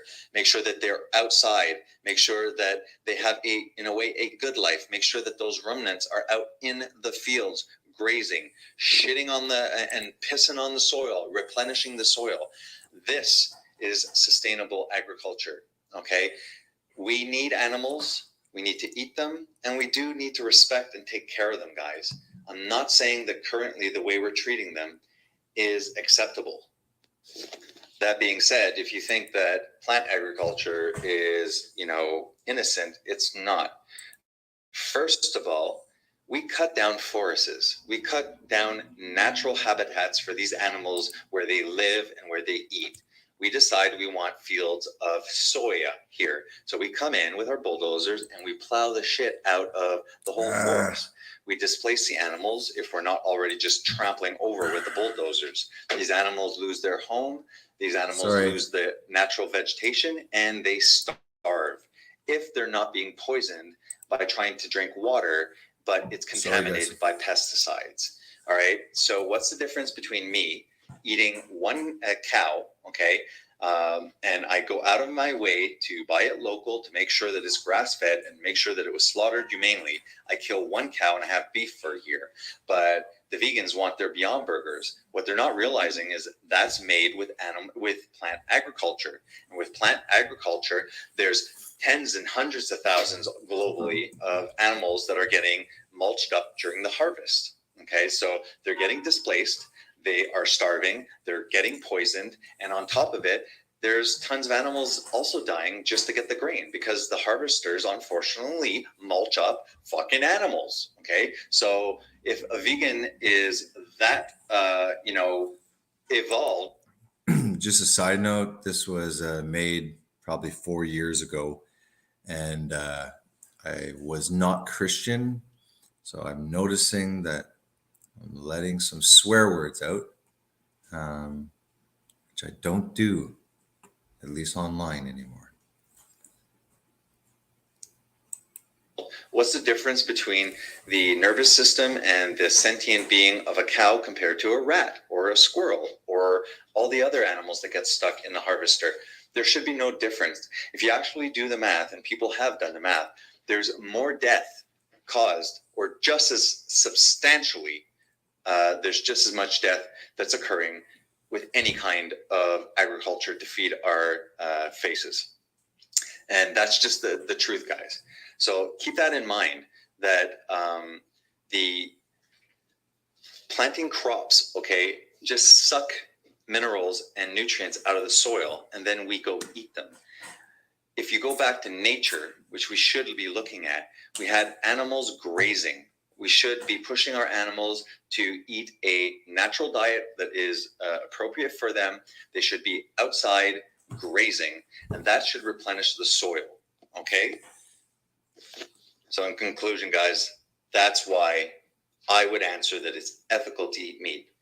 It's unfortunate that we have to kill animals to survive, but we do, because relying solely on plant-based nutrition, I hope I've proven to you that puts us in danger of many deficiencies and is not our natural diet. Therefore, it's unethical to push veganism on to the rest of the world. You can do it if it's your choice for the animals, but don't start brainwashing people and start to saying that animal source nutrition is diseased and that plants are awesome. Oh yeah, Jordan Peterson, man, he's awesome. I love this guy. Areas, and that might be his most fundamental legacy, if it's real. I've been trying to get information about the actual reality of the protection, and I haven't been able to do that. But that. All right, man. Unfortunately, there wasn't a lot of people watching. I was hoping to stop screen. I was hoping to maybe like JD or Pat or somebody was going to come on, but it's the weekend. Maybe everyone's partying. I'm going to go watch Netflix or something with my wife. The baby's asleep. So whoever these two viewers are, actually, I'm watching myself. Just make sure the screen doesn't screw up. So actually, there's not even two people, which is sad. Every time I do a really good, like I didn't even realize how good that video was that I did 4 years ago. It was pretty damn complete. And just like JD, you know, he only has 5,000 subscribers when this guy should be like all over the place defending and spitting out the truth. I did some good videos, but it's a small channel, so you don't get many views. But you guys, if you are watching this, please go to my older videos. I was really passionate about what I was talking about. I really did my homework and check out the older videos.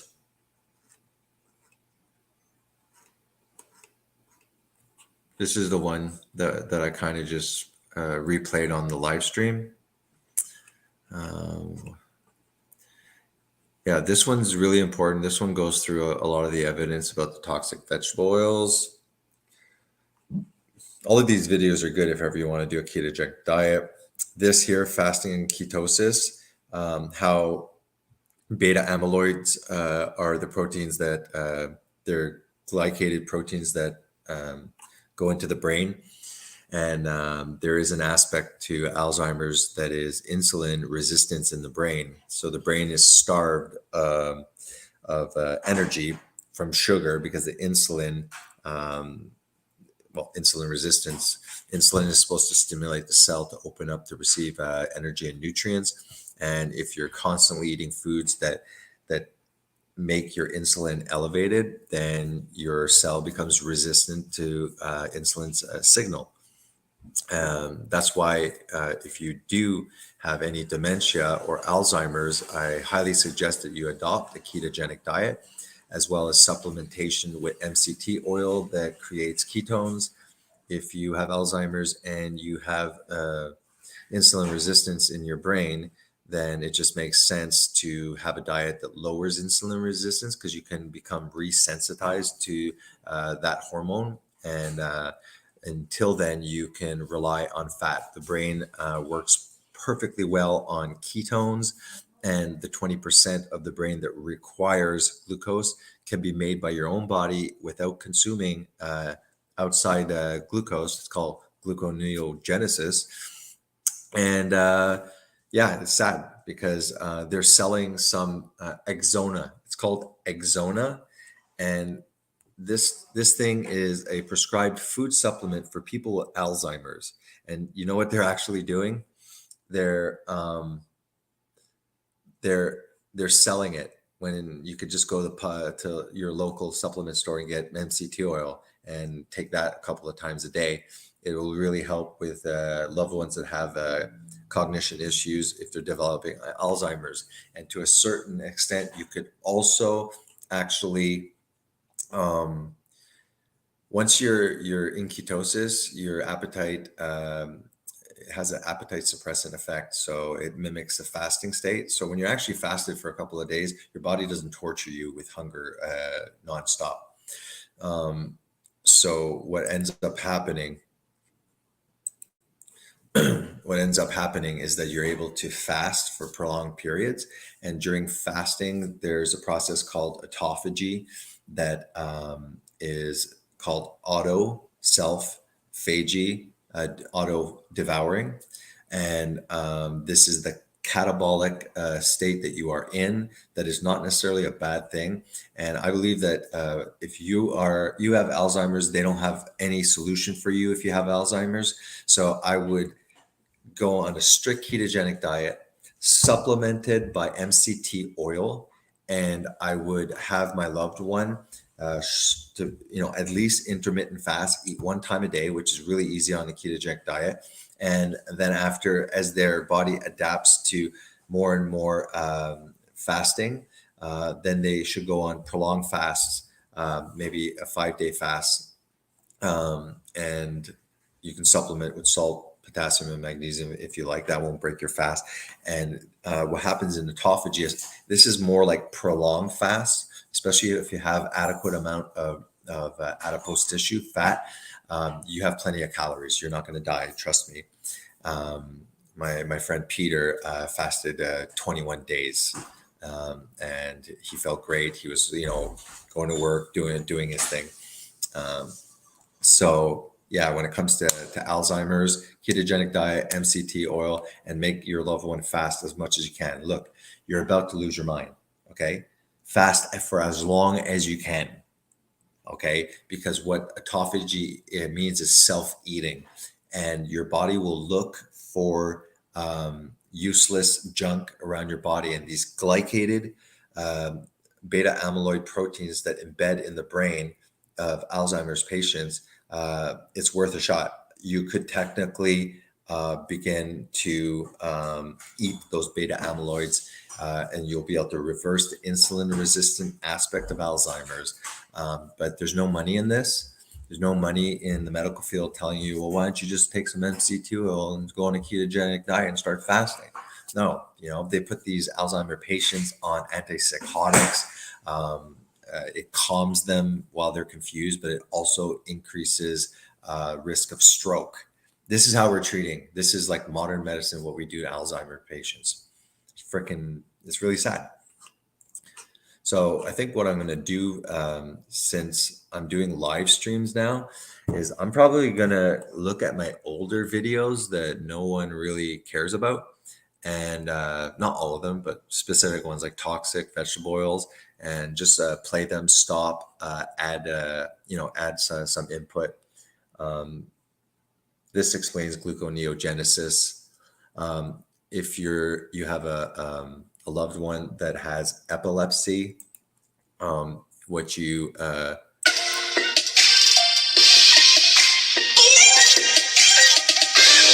want to start the keto diet, salt plays pretty much a very important. So for this video here, I talk about a wide variety of things, but specifically if you have epilepsy, what you can do is, if you look at the National Epilepsy Association, just write Epilepsy Foundation ketogenic diet. It's on their site. When you have epilepsy, inducing a strict ketogenic diet with supplementation, also with MCT oil that produces ketones rapidly, it lowers the chance of seizures. So anything cognitive, okay, that you're dealing with, whether it's Alzheimer's, depression, mood disorders, psychiatric illnesses, so Alzheimer's, epilepsy, psychiatric issues, you go on a ketogenic diet, you supplement with MCT oil. The treatment is exactly the same for all of them, except for Alzheimer's, you implement as much as you can prolonged fasting. Definitely want like intermittent fasting, and the prolonged fasting, because the autophagy, that catabolic process of cleansing the body, will be activated. And there's no studies on this, but it's worth a shot. If you have Alzheimer's and it's diagnosed early, do this ketogenic diet supplemented by MCT oil and do prolonged fasting. Glycated amyloids are protein.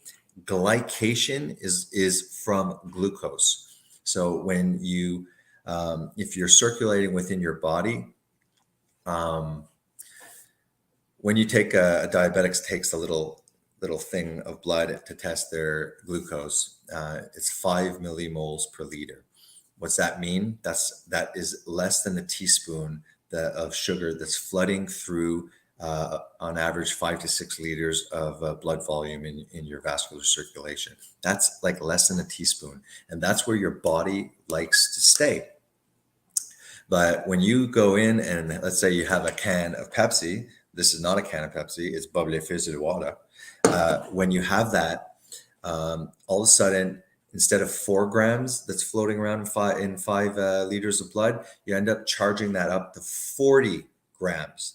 And what happens is that's not good. Your body wants to return to that 4 grams in 5 liters. So insulin spikes quickly and tries to shuttle the sugar out of the bloodstream into cells if they need the energy. If not, it's transformed into fat. It would not be that serious if fat was the only issue, but it's not the only issue. Again, just like a drug addict or an alcoholic that consumes chronically elevated levels of alcohol, cocaine, or whatever, what happens is you get a tolerance, right? You get desensitized, and you need more and more of the substance to trigger the reaction that you want. Insulin is the same thing. Insulin happens to be a hormone that is greatly influenced by the amount of food that we eat, as well as the kind of food that we eat. And when you're eating glucose, I don't care if it's complex carbs, your body still has to deal with that load. It's a little less of a shock to your body if it's complex, because the glucose can gradually unravel itself into glucose. Glucose, it has its purposes if you're an athlete. Also, if you have larger muscles, then you have more place to shuttle glucose. And when it's in your muscles, it's combined with water, and it's called glycogen. But that's pretty much like a very important thing. Depression, bipolar, and pretty much any psychiatric illness, you don't need to do the intermittent fasting. I suggest it, but it's specifically for Alzheimer's. Alzheimer's, you have to activate the autophagy mechanism, this catabolic cleansing regulatory. Your body just does it once you stop eating naturally. And medicine doesn't have anything good to say. You're like, oh, you got Alzheimer's. Okay, it's progressive and you're going to die, eventually. You'll forget that you're human. That's Alzheimer's. So out of desperation, you may as well try this Hail Mary. It might work. It might prolong. It might slow down the progression, especially when you get it early. But when you're talking about ketogenic diet with MCT supplementation for epilepsy, you don't necessarily need to fast, but it will help because it'll maintain a deeper ketosis if you at least do intermittent fasting. If I look over here, just to show that I'm not full of bull,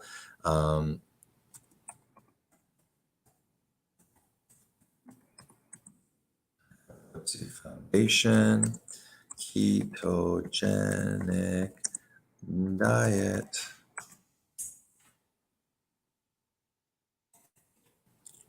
Share screen.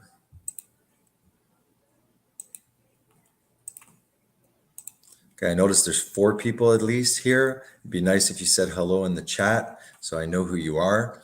Over here. The ketogenic diet for epilepsy is a very high-fat diet with just enough protein for body maintenance and growth, and very low amounts of carbohydrate. When fats are broken down for energy, the body goes into what's called a ketogenic state, in which the body generates molecules called ketones.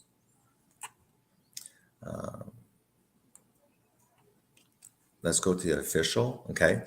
This is the ketogenic diet, and this is the Epilepsy Foundation. Okay. So they speak here. I'll go back, epilepsy.com, the foundation. Here, ketogenic diet for seizures in the Epilepsy Foundation. Okay. So I'm not pulling any, new age woo woo here. This is known science, but people don't know about it. And I know a couple of people, and it's like they didn't know about this. It's like, why doesn't medicine speak about that? Like they just give them anticonvulsants and stuff like that, which I'm not saying that they don't need.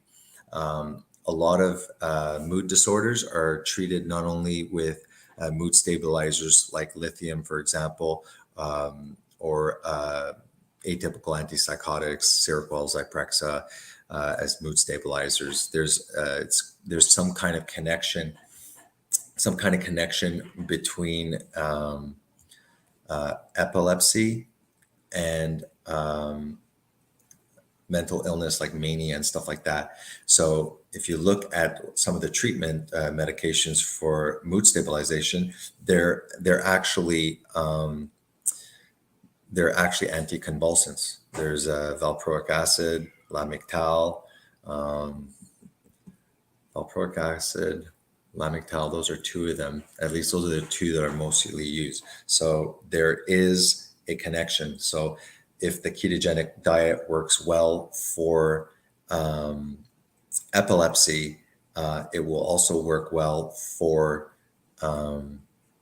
mental illnesses like bipolar, for example. I'm not saying it'll cure it or anything, but it will definitely improve it. Now, this is not an official site, but it's a good explanation. The ketogenic diet for epilepsy is a special kind of diet that has helped many children and some adults achieve better or full control of their seizures. The ketogenic diet for epilepsy was developed in the 1920s. I want them to explain here. So the ketogenic diet for epilepsy is a high-fat diet with just enough protein for body maintenance and growth and very low amounts of carbohydrates. When the fat's broken down for energy, the body goes into what's called a ketogenic state. Nothing wrong with it. Don't let people talk about ketoacidosis. That has to do with diabetics, and they're like, "Oh yeah, ketones, they make you acidotic." Well, in ketoacidosis, first of all, ketoacidosis, there's high levels of sugar too. So there's high levels of ketones, high levels of sugar. Your body's, anyways, I'm not going to get into ketoacidosis, but it's definitely a criticism and it scares people. Ketogenic diet doesn't lead to ketoacidosis. So when fats are broken down for energy, the body goes into what's called a ketogenic state, in which the body generates. See this kid's crabs. They're always hard as rocks. Damn. Why? Sorry, my wife's showing my granddaughter's crap. It smells good. I don't know. I have to unblock her every time she comes.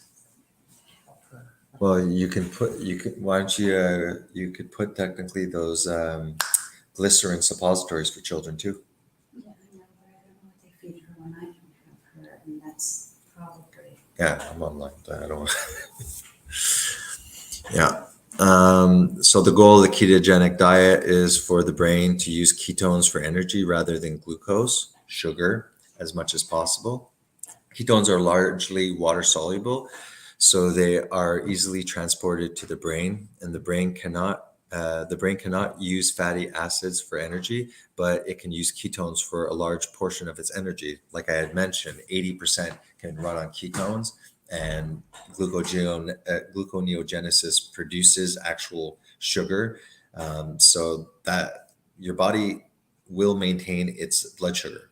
But like I said, we're talking about 4 grams, less than a teaspoon. So when you're shuttling 100 grams here, 150 grams there, okay, your body needs to get that back to 4 as quickly as possible. That's by spitting out larger amounts of insulin. Like when you're a diabetic and they show up at the hospital and they're unconscious, what's the issue? Their sugar is so high that it makes them unconscious. So imagine when you shuttle in and scarf in like 200 grams because you're pigging out on on ice cream or something like that. If you don't have insulin resistance, fine, but you don't realize that your pancreas is spitting out an emergency amount of insulin to return to 4 grams. So if you're not using it, you just maintain 4 grams. Everything works great. After determining the proper amount of protein, okay, whatever. I don't know how I got on the big keto thing, but yeah, I think I'm going to look at a lot of my older videos. I think that they can make really good live streams, in my opinion. Hey, Pat. Boom. Pat, I'm almost done though. It's like 11. I got to go to work. I guess I found this was a really good stream. Well, to start, I'm still debunking your butt, but after that, I didn't know where I was going with my live stream. I was actually hoping people could show up. How about I just pop you in to say hello for 5-10 minutes before I go to bed, if you want there. Here you go, Pat.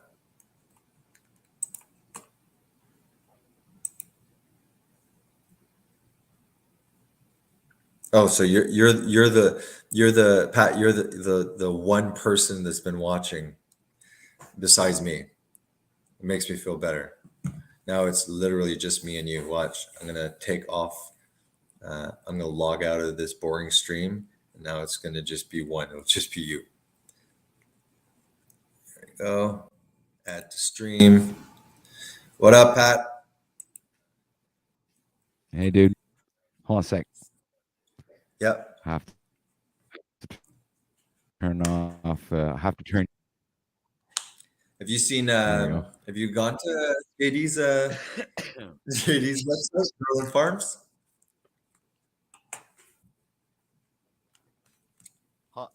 Just 1 second. Yeah. Take your time.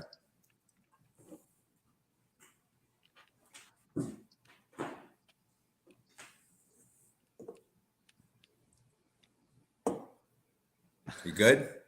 You look pretty. Don't worry. Yeah, I said, did you go to JD's website, Garland Farms?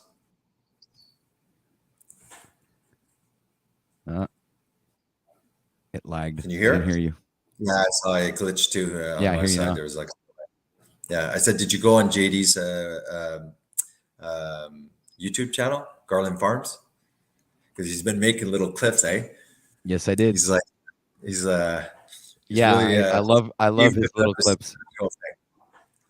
Yeah, it's great. He's awesome. Yeah, It's awesome. No, actually, he's I love the way he does his editing. Okay. yeah. So I want to this get is that team. my compliment out to Garland Farms. Yeah, exactly. So this is my compliment to Garland Farms. You are an excellent editor, man. Yeah.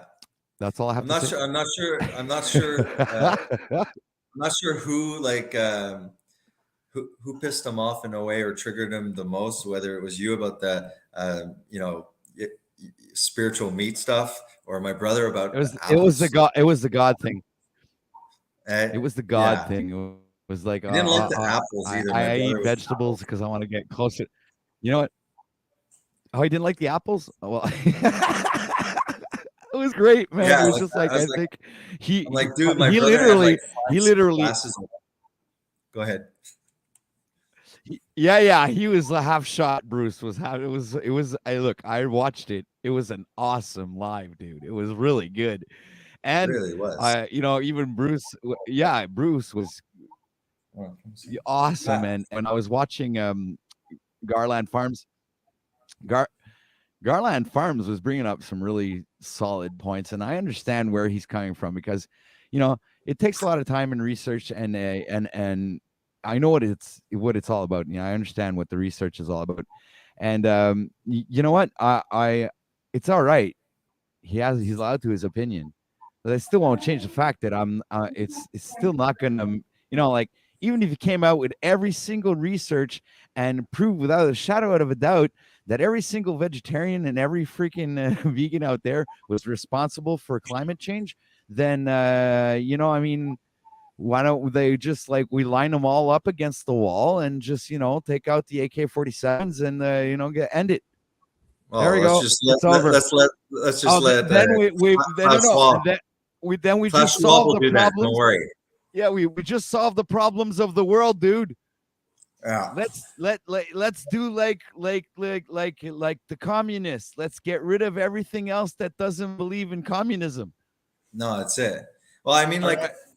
what I like about like what I think JD's getting to is it's kind of like we're not denying that consuming livestock and stuff like that, like all food production to a certain extent has an effect on the ecology and everything like that. So like I think what he really doesn't like is when vegans are like, oh well, there's no animals harmed, and then he's like, well, we're not denying that we're killing the damn animals and eating them, but he's like kind of like, yeah, but the truth is that like plants are not kind of without blood, and like at least you admitted that. You're like, okay, I get it, because I know you're not an activist. And but there's some activists like Joey Carbstrong and stuff like that, and they just flat out lie. They lie, like I don't want to interrupt you. Yeah, go Yeah. go ahead. Yeah, I don't want to interrupt you, but I just want to point out the fact that the fact that I decided to stop eating meat, in a sense, is literally a spiritual choice. It's a belief. It's a spiritual So belief. it has nothing to do with all the Why was that? exactly. So it has nothing to do with all of scientific statistics and animals dying here and this and that and who's causing what, and it's like it's on a personal level. So you can't judge somebody for whatever like No, let's say this look, guy decides to fast. That's for why 21 when days. Okay, so like he's a bad guy, man. You know why he's a bad guy? Because he's not spending money in the grocery store. He's a bad dude, man. He's not spending money. He's not helping the system roll, man. We got no people like that. We can't have that.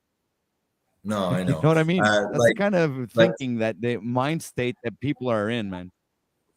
well, see, like that's what I'm saying. Like, it's a spiritual belief that you have, and it's like I'm asking you, like I have to respect that. So I mean, there's one aspect of debating it and stuff like that, and like it's true, you're not an activist. So and just on the moment, like look, I blasted you at the start of this live stream. Was it this one or the first one that I did? But that's just in the spirit of debate and like going after each other. But it's like the reason I had jumped to your defense initially, but at the same time I was don't worry, I don't take any of that personally. No. Well, it's great that we can like blast each other on this, but like I mentioned, if we talk about just like World Economic Forum, all of like a big pharma, all that, like I think JD, you, me, Brute, everybody would be on the same page, and that's why I'm like, look, the Christian claim, because before I was a Christian, I was like, this is super arrogant, it's like, no, all the other religions are wrong.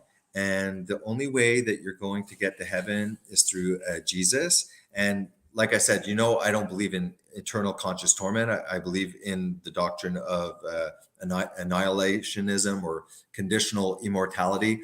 But I thought it was arrogant when Christians would say like, oh no, this is the only way, or else you're gonna like that's what Christians say, or else you're gonna go to hell and burn forever. It's it's like that's insulting too to somebody, like, Yeah, it's like the comment that you read out before. All right, somebody was pointing out that you cannot condemn vegans and promote eating meat. Yeah, you're talking about Romans, like the actual Bible passage. It literally is there for people to stop fighting and stuff like that about it. But no, it was a comment that was made in your feed. Yeah, somebody had said that it was saying about Garland Farms that you can't go out and calling out vegans and telling them that they're responsible for the deaths of all these animals when you're killing animals to feed yourself. Yeah, So but you're promoting something, but it's like in it's JD's defense, go ahead, finish. In JD's defense, no, what he no, was go ahead. saying was, yeah, okay, sorry. In JD's defense, that's what he was saying. He was like, but we are acknowledging that there is death related to the food. What JD gets peeved about is that he's like, we're not denying that, and we're not denying that the food system isn't perfect. Definitely not perfect, but he's like, you guys aren't acknowledging, not you guys, but you know what I mean, the vegan side. The vegan side is not acknowledging that there is a lot of death related to it too, and a lot of the vegan perspective is that it's care and it's compassion, and a lot of them maybe don't know that it's like, oh crap, man, like plant agriculture can be pretty vicious too, you know, like there's a lot of smaller animals and stuff. So I remember that, and JD reiterated, he's like, I'm not saying that we're not killing. It's just that the vegans aren't acknowledging Well, you know what? that they don't have blood I'll on tell their you hand. something, I think that's Jason. pissing them off, you know? There's a Yeah, big, go ahead. big difference between mainstream veganism, okay, which is pushing an agenda, Yeah, yeah. and uh, You that just has a belief. spiritual vegetarianism. You understand? There's a big, big, big difference. So big difference, because the spiritual vegetarianism does not push any agenda. You understand? When you're Yeah, I doing understand. this is a cleansing process, all right? And many people go through these cleansing processes. If you want to call it ayahuasca, if you want to call it, they go and they take a frog's. They stress the frog, but nothing happens to the frog. They do not hurt the frog, but Or they you put talk it in about a the hallucinogenic frogs there that have like yes, some the kind of ayahuasca. Yeah, exactly. So what happens there is they stress they tie his hands with cords and they stress him out a little, and yeah, then he produces the enzyme or whatever the toxin yeah, whatever. on just right on his back. So Yeah, they grab a little stick, a wooden stick, and they make little droplets of that stuff, and then they put it on your skin, yeah, I've heard and of it. then you start that. Yeah, yeah, it's one heck But of like a thing. Actually, I thought, but the ayahuasca panel that you is were the on, herb, right? Ayahuasca, I thought it was the herb one, like a specific herb no, ayahuasca that's also hallucinogenic. And then I heard of the frog. I don't know the details about the frog, but I don't think the no, I frog think the thing is frog is the ayahuasca. ayahuasca. Yeah. Hmm. Now you got me, Dan. You look it No, up. You're check there. it Why don't out you check it out? because on Netflix they had stuff about like DMT, the spirit molecule. I'm pretty sure ayahuasca is some kind of plant that they prepare, and that is also hallucinogenic. And I know that one people do like as a spiritual experience. The frog, I'm pretty sure. I know that there isn't a hallucinogenic frog, but I'm not sure that it's ayahuasca. Like, you want me to? I'll just pop it Okay. up to see. Well, yeah, why not? I mean, just check it out. But I'm pretty sure it's the frog. I'm not 100% sure, but something tells me I'll we're check. talking about the same frog here. Like the frog, I know that there's a hallucinogenic thing, but I don't know the actual substance that makes you trip. But let me ayahuasca. Just let me close it. I'm on YouTube. Well, it's a poison that the frog develops on its skin when it gets stressed Yeah, it's a because defense it's a mechanism. mechanism of defense. You know how Exactly, to yeah, spell in nature, ayahuasca? defense. Yeah. Waska with a W, I imagine. Yeah, well, I almost A spelled it right. A Uh, A Y here, let A me. I W I'll screen A share S there. K A. I got it because you know how I it hope is with so. Google. You just start, and then it tells you like you just kind of get it, and then okay, we're screen sharing, right? Here, is it There you on the go. screen share? Yeah. Yeah, Yep. see, ayahuasca, it's a tropical vine native to the Amazon region, noted for its hallucinogenic properties. And yeah, that's it. It's a Okay, so it's a hallucinating vine. drink. Yeah. Okay. See, but So what's the frog then? I'll just write hallucin No, cleansing frog or something like that. hallucinogenic. Because I it's a bet you detox just thing. yeah, but I'm sure just writing like a hallucinogenic frog, like there's not that many here. Oh yeah, This one. that's it. There it is. So That's the one. whatever. I'm not trying to pronounce that. Also known as the giant monkey frog, the bicolor tree frog, or the waxy. Who cares about the names? I want to know the actual substance that it secretes. Is a vivid green amphibians whose hallucinogenic properties have benefited indigenous Amazonian communities for generations. I may as well just press it. It has to say like what the actual molecule. Smoke it. You see this? Smoke Yeah. it. Let's Okay. smoke it, man. But I want to know what the actual like biology, the molecule. Oh, it is. Is it DMT? Because I know all organisms have a certain amount of DMT. Yeah, that's it, man. That's it. Because see, that's what I said. DMT, the spirit molecule. Wait. But the one on this frog is so concentrated, man, that you literally throw up sure. into your detox your whole body, man. It's incredible what it does to you. Well, did you I've ever seen see videos on it, man, and there was I've seen a presentation on YouTube about it, and it was really very interesting. Was it called, I think there was one that was called the spirit molecule. It was a Netflix thing on ayahuasca, exactly. and it was called this. I never watched it, but I mean, there's you even, should have, man. That Joe was Rogan. So. Joe Rogan smoked it. Yes, Joe Rogan talked. That's where I found out about it. Exactly, it was on Joe Rogan. Yeah. And what some scientists believe is that well, no, you know, I don't know if it's the pituitary or the pineal gland. That's in humans where it is, and I might be blowing smoke out of my butt. I'm just kind of getting, because I didn't research much, but I think that no, dude, I did. The makes pituitary gland secretes. Yeah, the pituitary gland secretes the DMT, which is melatonin. Yeah. Okay, and the pineal gland secretes serotonin, and those two liquids combine, the milk and the honey. You know, in the land of milk and honey. Yeah. Okay. Let me check. DMT. I tried to scratch your noggin there. I know what you're trying to get at. I know my Bible verses. DMT. I know you know your Bible verses. That's why I do it on purpose. No. DMT in human brain. Let's see what it says here. I mean, it'd be here, this one. Like, I want to look something a little, not just like somebody's podcast there. Or, DMT is one of the most powerful psychedelics on the planet. What's more? Oh no, I'm not sharing it, am I? Just give me a sec. I'll pop it up for you. No, you're not. No, I'm just gonna I have share a question it now. for you. Did you watch my last live stream? Your last one? Yours? You're talking about? Yeah. The last one I saw was the last one I saw was the Mandela one. I can go check tomorrow, like when I'm driving to work. You did a live stream?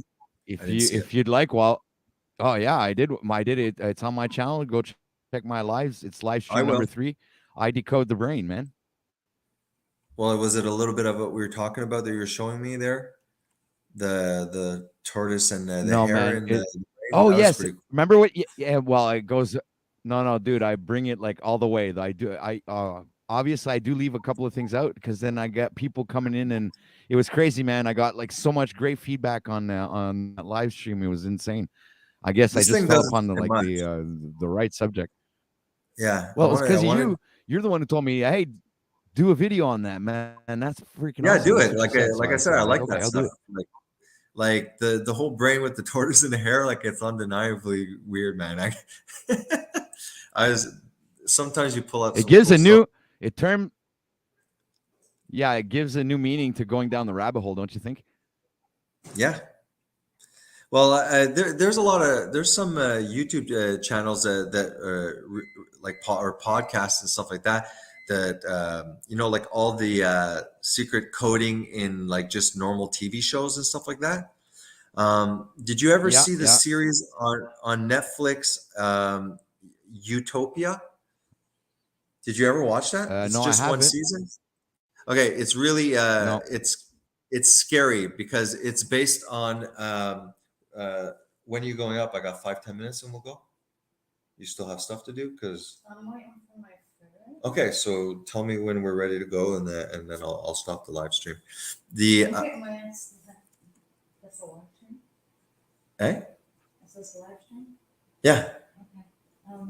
I was in bed because she just like, I don't know how Norm's suggestion's gonna work, but I want to see if it does. Okay. Yeah. Go I was go. gonna give into her cute. I just mean I don't want to be on the live stream chatting up when like do your stuff and then we'll go up soon too. Hello, So- Mrs. Swartz. Yeah, she does. You don't want to come and say hi to him, but before you were walking and you could see yourself on there. Anyways, come and say hi to Pat, or it's going to take it personal. Okay. Come. No, I don't. Yeah, you don't like me or something? No, I don't like the videos. She doesn't I don't like to be on joking. camera. Yeah. It's okay. It's okay. I'm just joking. I'm just nice to see you. Hi. Yeah, it's been like, I don't know what, I don't know, since Galt or 3 something. and 6. Yeah, I know, right? Yeah. Yeah. No, Okay, get out of here. CBR actually. I think. Yeah, No, CBR. I didn't go to CBR. No, I went to CBR, but so she didn't go to CBR, so it was in Galt that you saw her, right? Yeah. Because she went to like Yeah, it the was in Galt. Yeah. Catholic one there. What was it called? Your Oh, high I went school? to VC. Yeah. Vaudreuil Okay. Catholic High School. Yeah. Yeah, What was it? Vaudreuil Okay, Catholic High sorry. School, was it? Yeah, I went to that one too. Yeah. Okay, I got this But is that's what I want closed. to tell That you. school's closed now. Go see Go on ahead. Netflix. Go see on Netflix. I don't think it's only one season. Utopia. Just put in new. It's a one series so far. I hope they do another one. The whole premise about it is that there's this. It was really good. Yeah, this is a comic magazine. Okay, but within the comic magazine, there's like hidden truth in it about a conspiracy that they would put a virus. Listen, they would put out a virus. Okay, you hear me? And No way. the vaccine would Yeah. cause infertility so that it was a way of depopulating the population. This was like literally like maybe a Oh, year no, or two man. before COVID. Yeah, you will love it because you're all the hidden stuff and messages, but definitely Hollywood puts out some occult stuff there. Yeah. Like more and more. Like Dude, I see of all it. of that stuff. I even I I see was that watching too. a movie lately on Netflix. It was Yeah. called hold on, let me remember. It was a 2015 movie and it was called Fright Night or something. What if geez. Man, is my memory I have to fast Stop because smoking, I dude. have to eat up those things in my brain. Stop No, smoking. it has nothing to do with that. Here, I'm Yeah, gonna you know what? Yeah, I think it's going to be one of my future plans, though, to actually stop smoking. Because Utopia. it would be easier for me to make videos. I'll have a clearer head, and I'll stop forgetting stuff. And I do think it's one of the reasons that I do forget shit.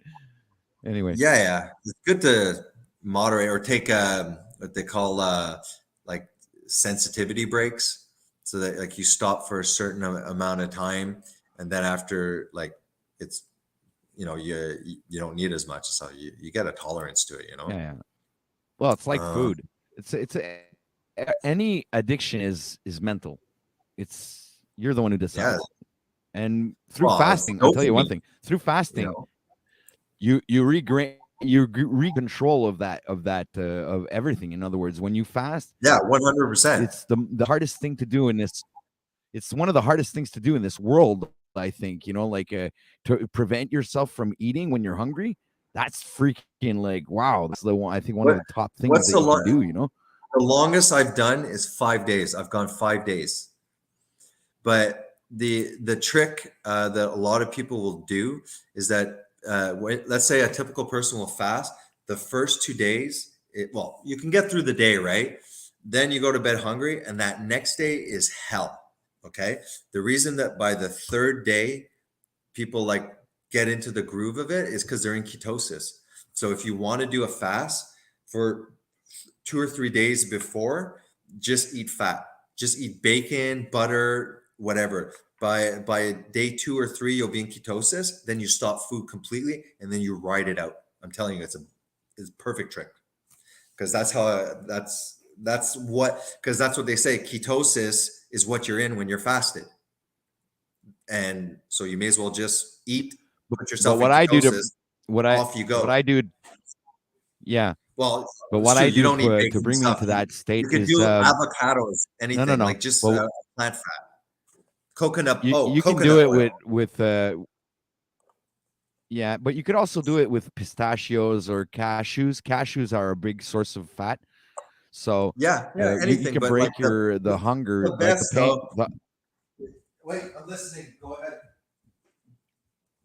Well, the way I used to break the hunger, the pain of the hunger, I'd eat one cashew or one pistachio. I wouldn't eat 10. I just eat one, and that would like Because you break get the hunger. That was my trick. that.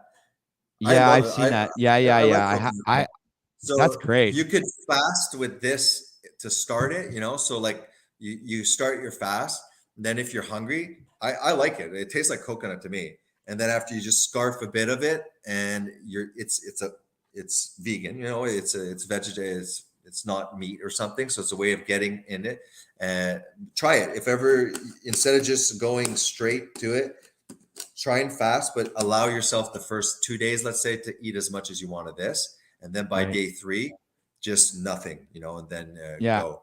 Then you go to Peter, my water. friend, Peter did 21 freaking days. That's insane, man. I think my biggest is 7 days. I think. Yeah. Me, 7 it was days in a row. 5 days. I always did it like the minute if I felt anything unwell, boom, I'd break it. Like I try, like I follow my body and stuff like that.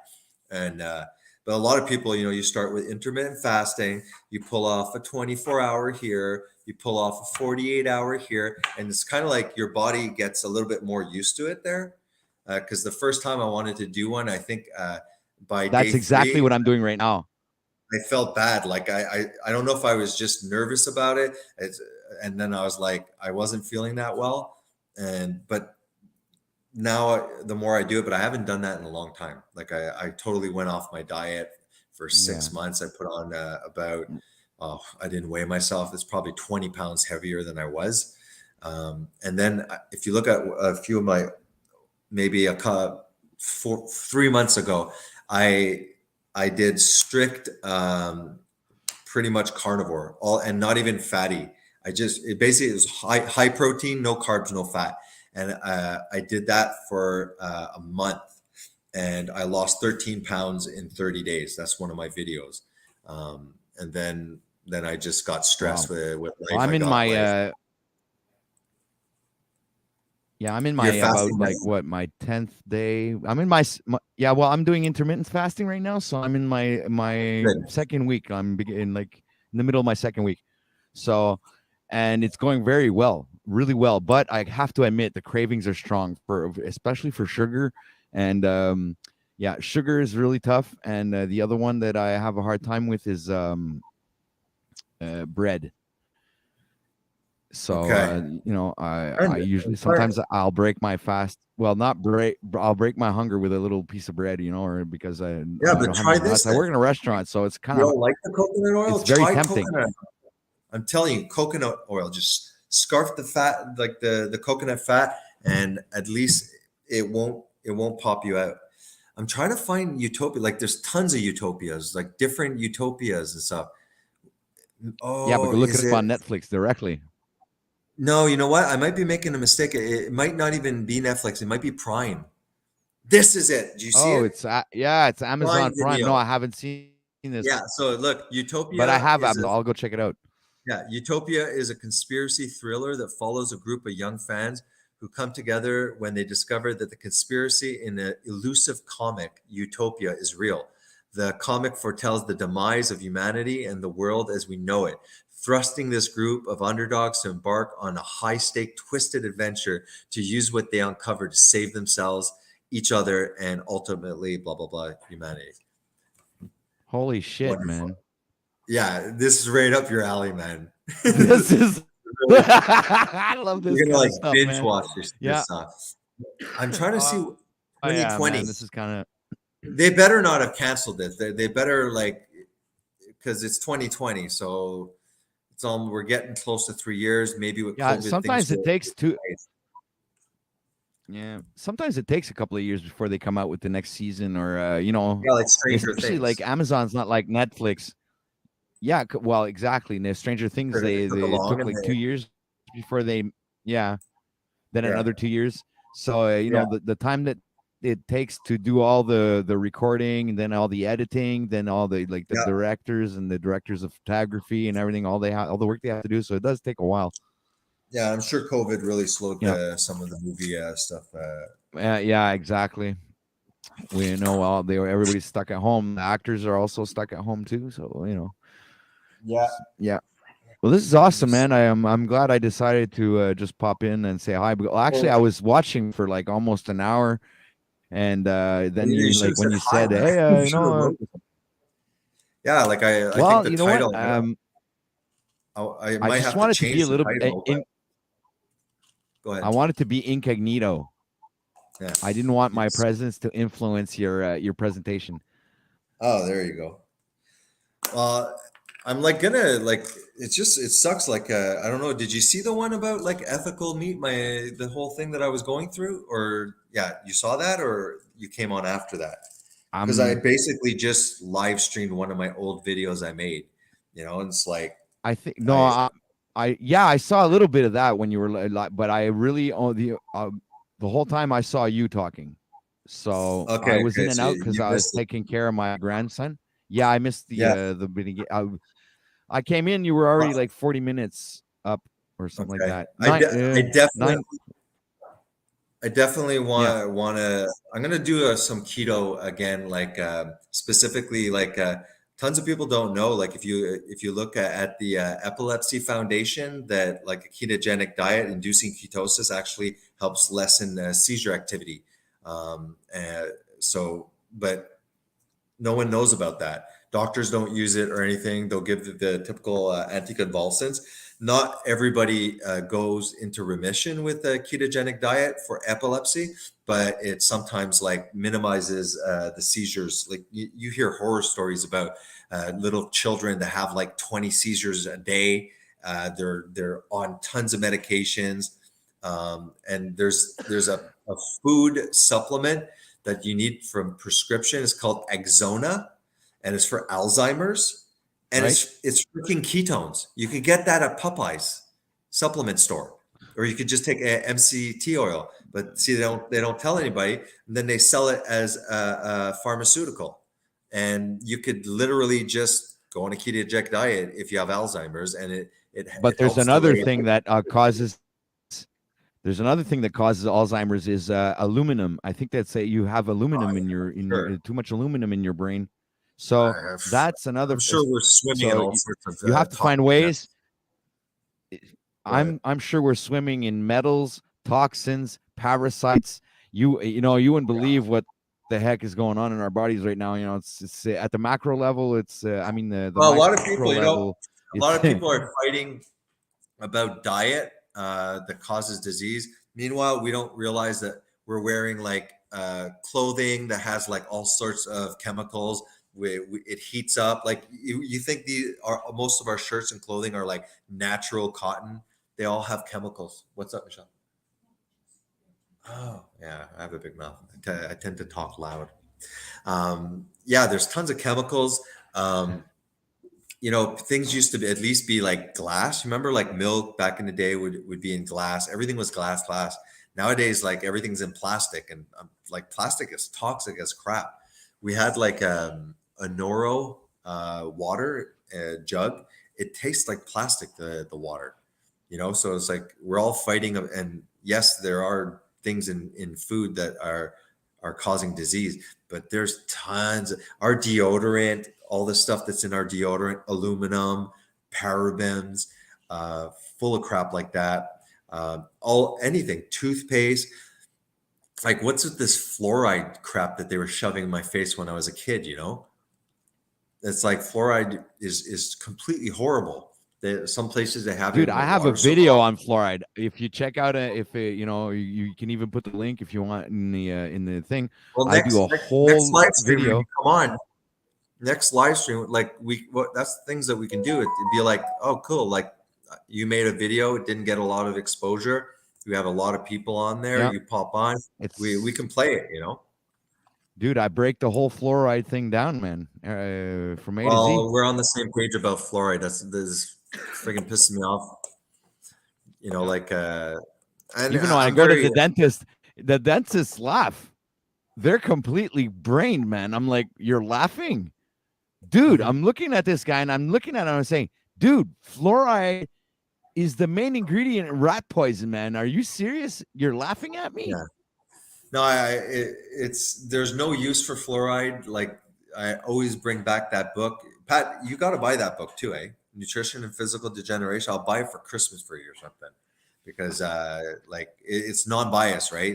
The guy is not a vegan. The guy is just goes there, but the main thing is like these people didn't have dentists, they didn't have fluoride, didn't have toothpaste and stuff in these areas. It's like for some reason, no cavities. The minute they introduced the seed oils, the white refined flours, primarily those two, and even like canned, like anything that's canned, like especially vegetables canned, they lost all of their nutrients and stuff through the canning process and stuff like that.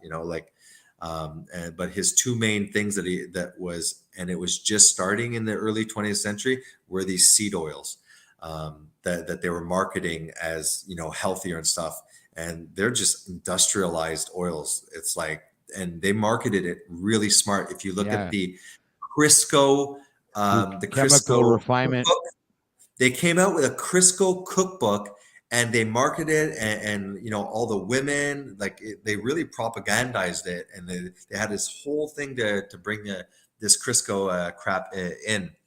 And yeah, like there's a video. It's Crisco.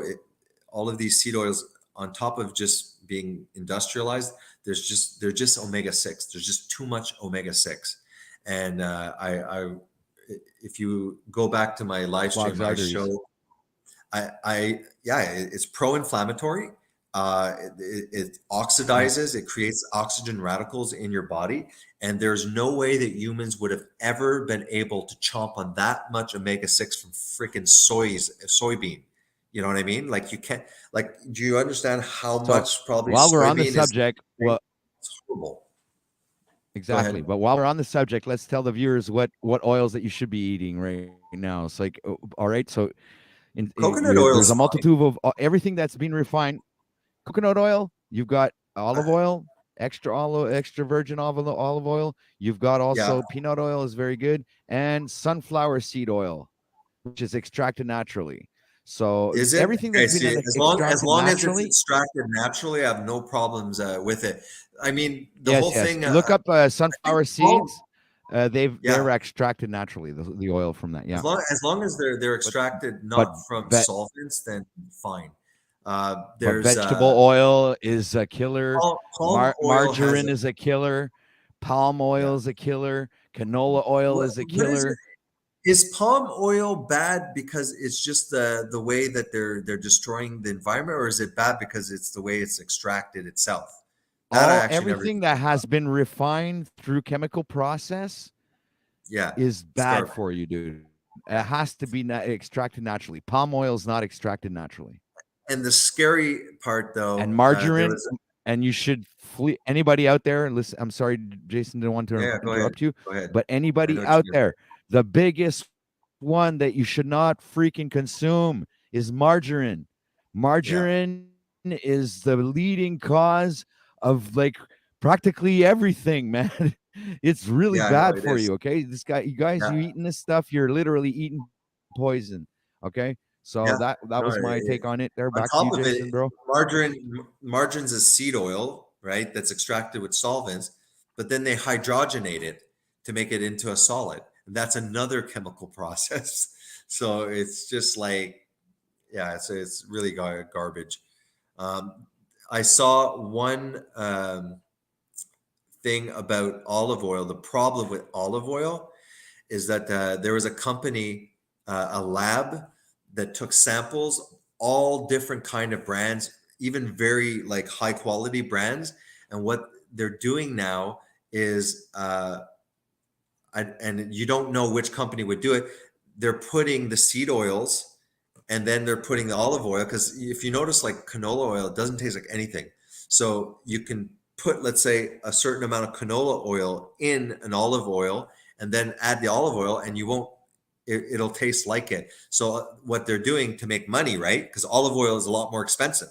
So if you can be dishonest and put and taint it with the seed oils and sell it as olive oil, you're making way more profit. And this lab showed very high quality olive oils, like brands and stuff from Italy and stuff like that. And these freaking things had varying amounts of canola oil. So that's the problem. Like even when you're trying to eat stuff that even everybody on both sides of the food debate, it's like you're getting screwed Exactly. anyways. Yep. Yep. You have to be paranoid about everything. That's what I was saying to Garland Farms on the other stream the other night. That's what I was saying to Garland Farms. I mean, and Bruce, I was telling you guys is even if you were thinking about turning vegan or vegetarian or anything you want, when you walk into the grocery store, there's practically, I don't even know if there's anything there that's real food. That's actually good for you. It's not. So I mean, when I walk through the valley of the shadow of death, well, that's the grocery store. Dude, when you buy, like those little crates of either their raspberries or the blackberry ones, they're les mûres. Okay, so obviously they got picked somewhere. They had to be shipped to the grocery store. They're probably there for a couple of days. You buy it, and then they're in your fridge for 3 days. Those things never go rotten. They don't go rotten. And then I have like wild berries. You pick that shit and you put it in the fridge. If you don't eat it, it smudges. So they're doing something to these fruits to make them last way longer. And I'm sure it's nothing healthy. Well, it's preservatives, buddy. It's got to be preservatives because, anyway, first of all, when they transport these things, they have to put them in these fridge trucks, right? Yeah. And it has to be at like a not freezing temperature because they don't want the fruits to freeze, but practically like at 3 degrees or something like that. It's really cold in their fridge, So so it stays fresh for a long time. And when they they transport them from these fridge trucks into these big entrepot of fridges there, because I know I've worked in them, so I know what they look like. Yeah, I remember I worked at the Caldina. It's also very, very cold. Yeah. Yeah. Well, there you go. It's actually fridges. So, there is something, there's a process going on for sure for keeping the vegetables and stuff fresh there. Yeah. Everything is. But that's it. I mean, I'm not even surprised if they don't even put, I'm not surprised they don't put petrol in our toothpaste and stuff like that. I'm not surprised about it anymore. You understand? It's been 5 years that I've been going down all these rabbit holes, man. I know that the implications of everything that they've been doing to us. And you know what? You're right to be angry, man. You're freaking right to be angry. Yeah. I mean, you know what? If you're not angry, there's something wrong with you, man. You understand? That's like, that's my thing. Because if you guys, if people are watching this, if this doesn't anger you and it doesn't offend you and it doesn't like make you feel like you've been like freaking, when you've been betrayed, that feeling of being betrayed by the thing that's been teaching you your whole life, that's been like the system that's been indoctrinating you, that's been you that you think is there for you, and in the end you find out that all they're trying to do is make you sick and profit off of your misfortunes. No, that's horrible. It's like living in hell. Well, that's why, like you see one deception here, one deception there, And then before you know, it's like, okay, call me a conspiracy theorist. Fine. No, I think that like they use conspiracy theory as if that is a word that is, oh, you're gullible idiot that believes that. The definition conspiracy is here.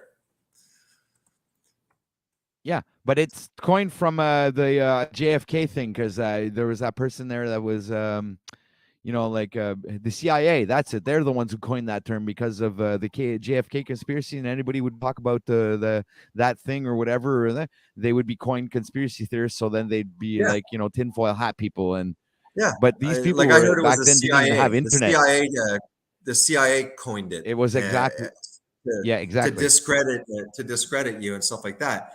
And it's like, what, you're telling me that the World Economic Forum isn't conspiring? They don't have an objective that is probably not in our best interest. It's like, give me a break, Here, the definition. So it's as if conspiracy, they redefined it as, oh, it's you believe in something that's false and you're an idiot. There's the definition of conspiracy now. But here, a conspiracy, also known as a plot, is a secret plan or agreement between persons for a unlawful or harmful purpose, such as murder, treason, especially with political motivations, while keeping their agreement secret from the public or from other people affected by it. It's like, so these people that always are spitting out to anybody who's like, hey, did you hear about this? And like, oh, you're a conspiracy theory. It's like, okay, you gullible idiots. So Yeah, you but think that's the whole thing. You see, when they you're think talking that about conspiracy, there's no big corporations in the world that have like, bad intentions for their own gain. No, it's like, yes, there's conspiracy everywhere, and it's normal to come up with a theory. And like you said, the more you see, like, pharmaceutical deceptions, like just before coming on, I was pissed off. I'm like, why are they selling ketones to Alzheimer patients and saying it improves cognition? You can go get like MCT oil that produces ketone. Why don't you put them on a ketogenic diet before they lose their brain and they don't even know they're human? It's like, no. Here, I'll look. Exona, it's called, the medication. It's a food medication. Here, give me a sec. Exona. Okay, I'll pop it up. Like, why would I just remember this? Oh yeah, Exona from like 5 years ago. It's because it pissed me off. Share screen, Exona. Okay. Chemical compound. There's side effects, clinical trials. Exona is used for dietary management of patients with Alzheimer's disease. Exona is a medical food. It works by increasing ketone levels in the blood.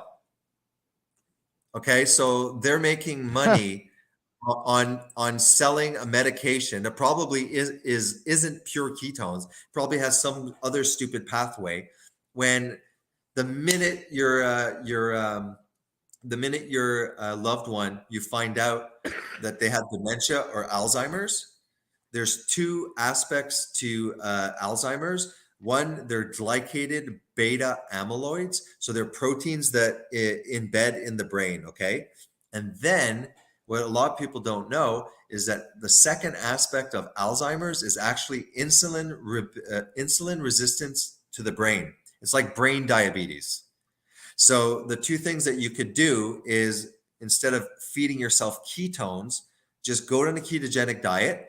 And then once you're in ketosis and you're doing the diet, if I found out I had Alzheimer's, I would fast as long as I could, so that the autophagy and the catabolic cleansing process will look for proteins for energy. These proteins embedded in Alzheimer patients' brains, the autophagy mechanism, the healing process, where Plato talks about that, it would literally eat the proteins that are destroying the brain, and the insulin resistance would go away because your insulin levels would be extremely low. But that science is applied to cancer too. That exact same science that you're talking about fasting is applied to cancer. It's in the same exact way. If you fast and you do not eat, the body will it will eat the cancer out. It will eat it to survive. There's no money in it. There's no money. Like some company's going to go, here you go, guys. You better start fasting your butts off. Okay. How are you making money for that? So they're not going to. I had one of my videos. Yeah, because then Like yeah. I'm looking back at like, cause I mean, I let my channel pretty much die there at one point. I didn't go on it, and I was surprised that I was getting actual like views while I wasn't didn't on even for make 2 years, buddy. Don't worry about it. yeah. But let me see here. One of my older videos, I'm looking at them. I'm like, man, I was really putting a lot of effort into them. Here's one of them. I'm gonna share screen. I'm gonna go. We'll have to drop off soon there because I work and it's already midnight. I have to get to bed. Present screen. Finish in like 5 minutes, Pat. Here, share screen. All good. Here, videos. I was talking about it maybe when you were there. I'm not sure. This video right here. Okay, and watch how many views this video has. Here you go. Fasting and ketosis for Alzheimer's. 85 views in 3 freaking years. Okay. And this could like literally change people's lives. Just a minute. I talk about it. Autophagy. You see, I'm talking about autophagy. Talking about the plaques are deposits of protein fragments called beta amyloids that build up in the spaces between your nerve cells. There's also tangles and stuff like that. So I'm going through the whole thing. Fasting is truly a secret source of power, and like I get 85 views. Like no one's really interested, and ketogenic diet shows promising results for Alzheimer's stages. Exona. Then I'm getting pissed off. See, Exona is a prescribed dietary supplement composed of MCT oil. You can go to Popeyes and get MCT oil. You're being shadow banned. They're suppressing the information, dude. They don't want this information out. I don't know, but I'm gonna play this freaking one on the next live stream. Yeah, good idea. Look at this, okay? Listen to this, right? Look at these 2 medications, right? Remember we were saying autophagy, right? Is a natural mechanism. It's auto-regulated. All you got to do is freaking stop eating, right? And all this healing and cleaning benefits come. This is what they do. Yeah, your body auto resets itself. Yeah, but they're aware of autophagy. But just instead of telling people to just fast, listen to this. This is a medication, latrepidine. Latrepidine stimulates mTOR and ATG5 dependent autophagy and reduces intracellular content of APP metabolites, including alpha beta peptides in the brain of mouse. Recent meta-analysis has shown no adverse effects and small improvements in dementia-related behaviors by this medication. So they're aware of the healing process of autophagy, but no, they're gonna say, okay, well, like let's analyze scientifically the autophagy pathway and let's make medications to manipulate the normal autophagy pathway so we can freaking make money on it. Like that's upsetting. That's why I was really freaking like I was super passionate about my channel because I was really pissed off. The more I was finding out about ketogenic diet for Alzheimer's and research, ketogenic diet for bipolar, ketogenic diet for epilepsy, and no, all you could see when ketogenic diet happened like 5 years ago when it was like the big fad was just every single like on Google and you pop up and there's news feeds, everything was smashing ketogenic diet, smashing it, and it was really frustrated. And then I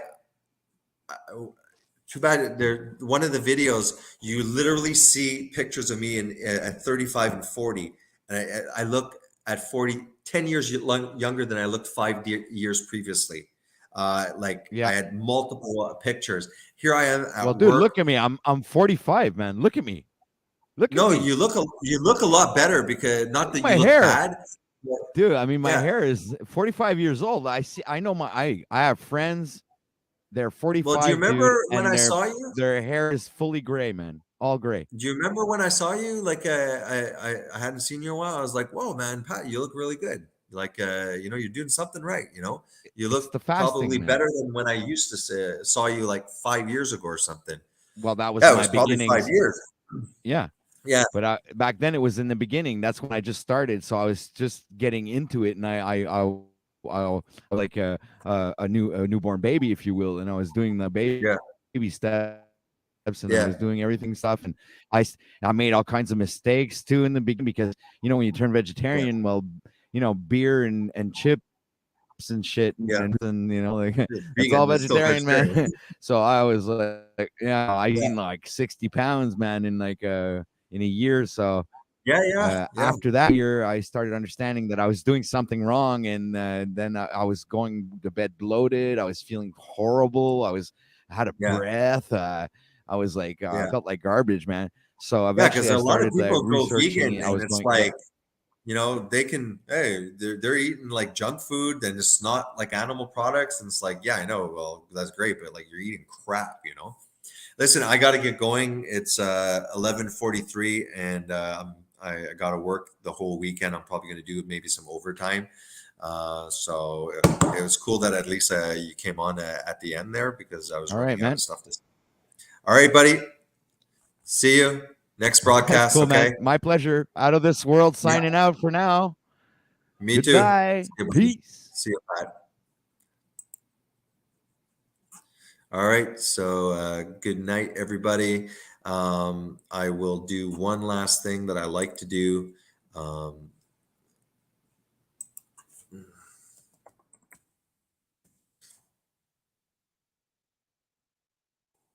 Sinner's prayer.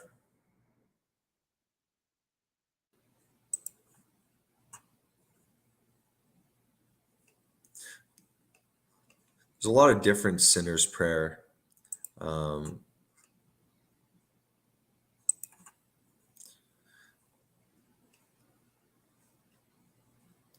all right. So many variations of the sinner's prayer.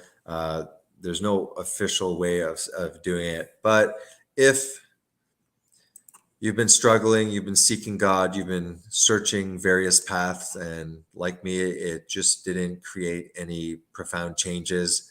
And life's been beating you down, and you're open minded about God.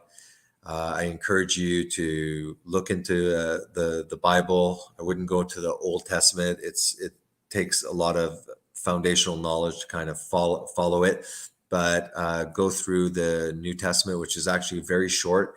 Read it with an open mind, and if you're ready to try it, do like me. I wasn't comfortable with this Christian stuff, and I didn't really believe in Jesus, and I always talked to God directly, and I did have a relationship with God before becoming Christian, but I always consider it what I call, like, you can have the God's spirit, is all around you, and it can influence you, and God loves you, and it's like you're not devoid of God unless you're a Christian. But it's kind of like the temple door for me was closed, and God was there, His presence. But when I actually went through the eternal Son, Christ Jesus, which I didn't even understand, but I was so desperate and so tired and so fed up with trying, so aware of my darkness, and so aware of like the evil inclination within me. I didn't show it, I didn't act it out, but it was always there. Some people, like Eckhart Tolle, refer to as egoism. And that's an accurate way of talking about it. But I just needed I needed to be healed spiritually, and like I've said in the past, for me, I tried all the stuff, and I had so much knowledge in my head about it, but I saw no transformation. Now I do understand the Trinity. I've done videos on it, comparing, the the Word of God and the Spirit of God. Spirit is the mind of God. So he shares as a witness and a testimony, so you can understand if the actual word is true. So, but you don't have that witness, you don't have that answer unless you go through Christ Jesus, which was like, I don't know. I really was not convinced, but I was so desperate. And I said, okay, God, I said, I'm going to try it. You know how I feel about this. I've been talking in my head to you about this whole Trinity and Jesus thing for a long time, telling you that, you know what, if it is true, make me believe it then. Just, make me friggin' believe it. And I was studying it. I was trying to figure it out. And I was getting more along the path of, this is paganism. This was added by Constantine and stuff like that. And so I said, okay, look, God, I'm going to try it just this once. And, I was already in a position where I needed to spill my heart out and stuff. There was a lot of stuff happening that was very traumatic. There was a lot of crises happening in our family and stuff like that, health wise, financial wise, just all sorts of we have a lot of kids, so there was a lot of like exploding people at that time, mental health issues with some of the family members. And I just dropped to my knees and I said, okay, God. And I pretty much in my own words said, I'm not comfortable doing this, but I'm going to try it. And I poured my heart out. And then I said, in Christ Jesus' name, your son, and Jesus, if you truly are what it says you are, then for sure I don't want to rebel against God. God, if this is true, but just let me know, because I have so much doubt in my heart, and I want to worship God. I want to know God, the true God. So I'm not rebelling against you. It's just like, look, make me believe in my heart. Like, am I supposed to say to God, like, God, through Christ Jesus? And I'm like, I don't believe it, because God knows our heart. So he knows if I'm legit or not. So it was like a really awkward prayer where I'm like, I don't even know if I believe it, but I'll try it. And I went through, Jesus. And like I've said in the past, it wasn't a Hollywood moment where light came bursting down and doves were flying around my head or anything. But there was a real distinct inner experience. And then the more I read the Bible, I was like, wow, like the Bible is explaining like all the stuff that was happening internally to me. The Holy Spirit and stuff. I was like, whoa, this stuff is pretty accurate. And that's how I gradually became, more and more Christian. I was embarrassed initially, that I was like a Christian, and I wouldn't, I wouldn't defend Christianity. It took a while actually to really get solidified in my faith to the point of like being like unashamed at all. And that was a process. So if you really don't have the words, but you are seeking God and things are just not working for you, go read the New Testament. But you don't even have to do that. You can just read this prayer. If you happen to be watching this one day, this live stream, I have no idea why you'd be watching this tiny channel 3 hours into some live stream, but maybe will be a miracle from God. And here, this is just one of many examples of the kind of prayer that you could say to start your journey, possibly towards Christianity. So let's pray together. I will put the screen share, and then I'm out of here. I gotta go to bed. I really gotta go to bed, guys.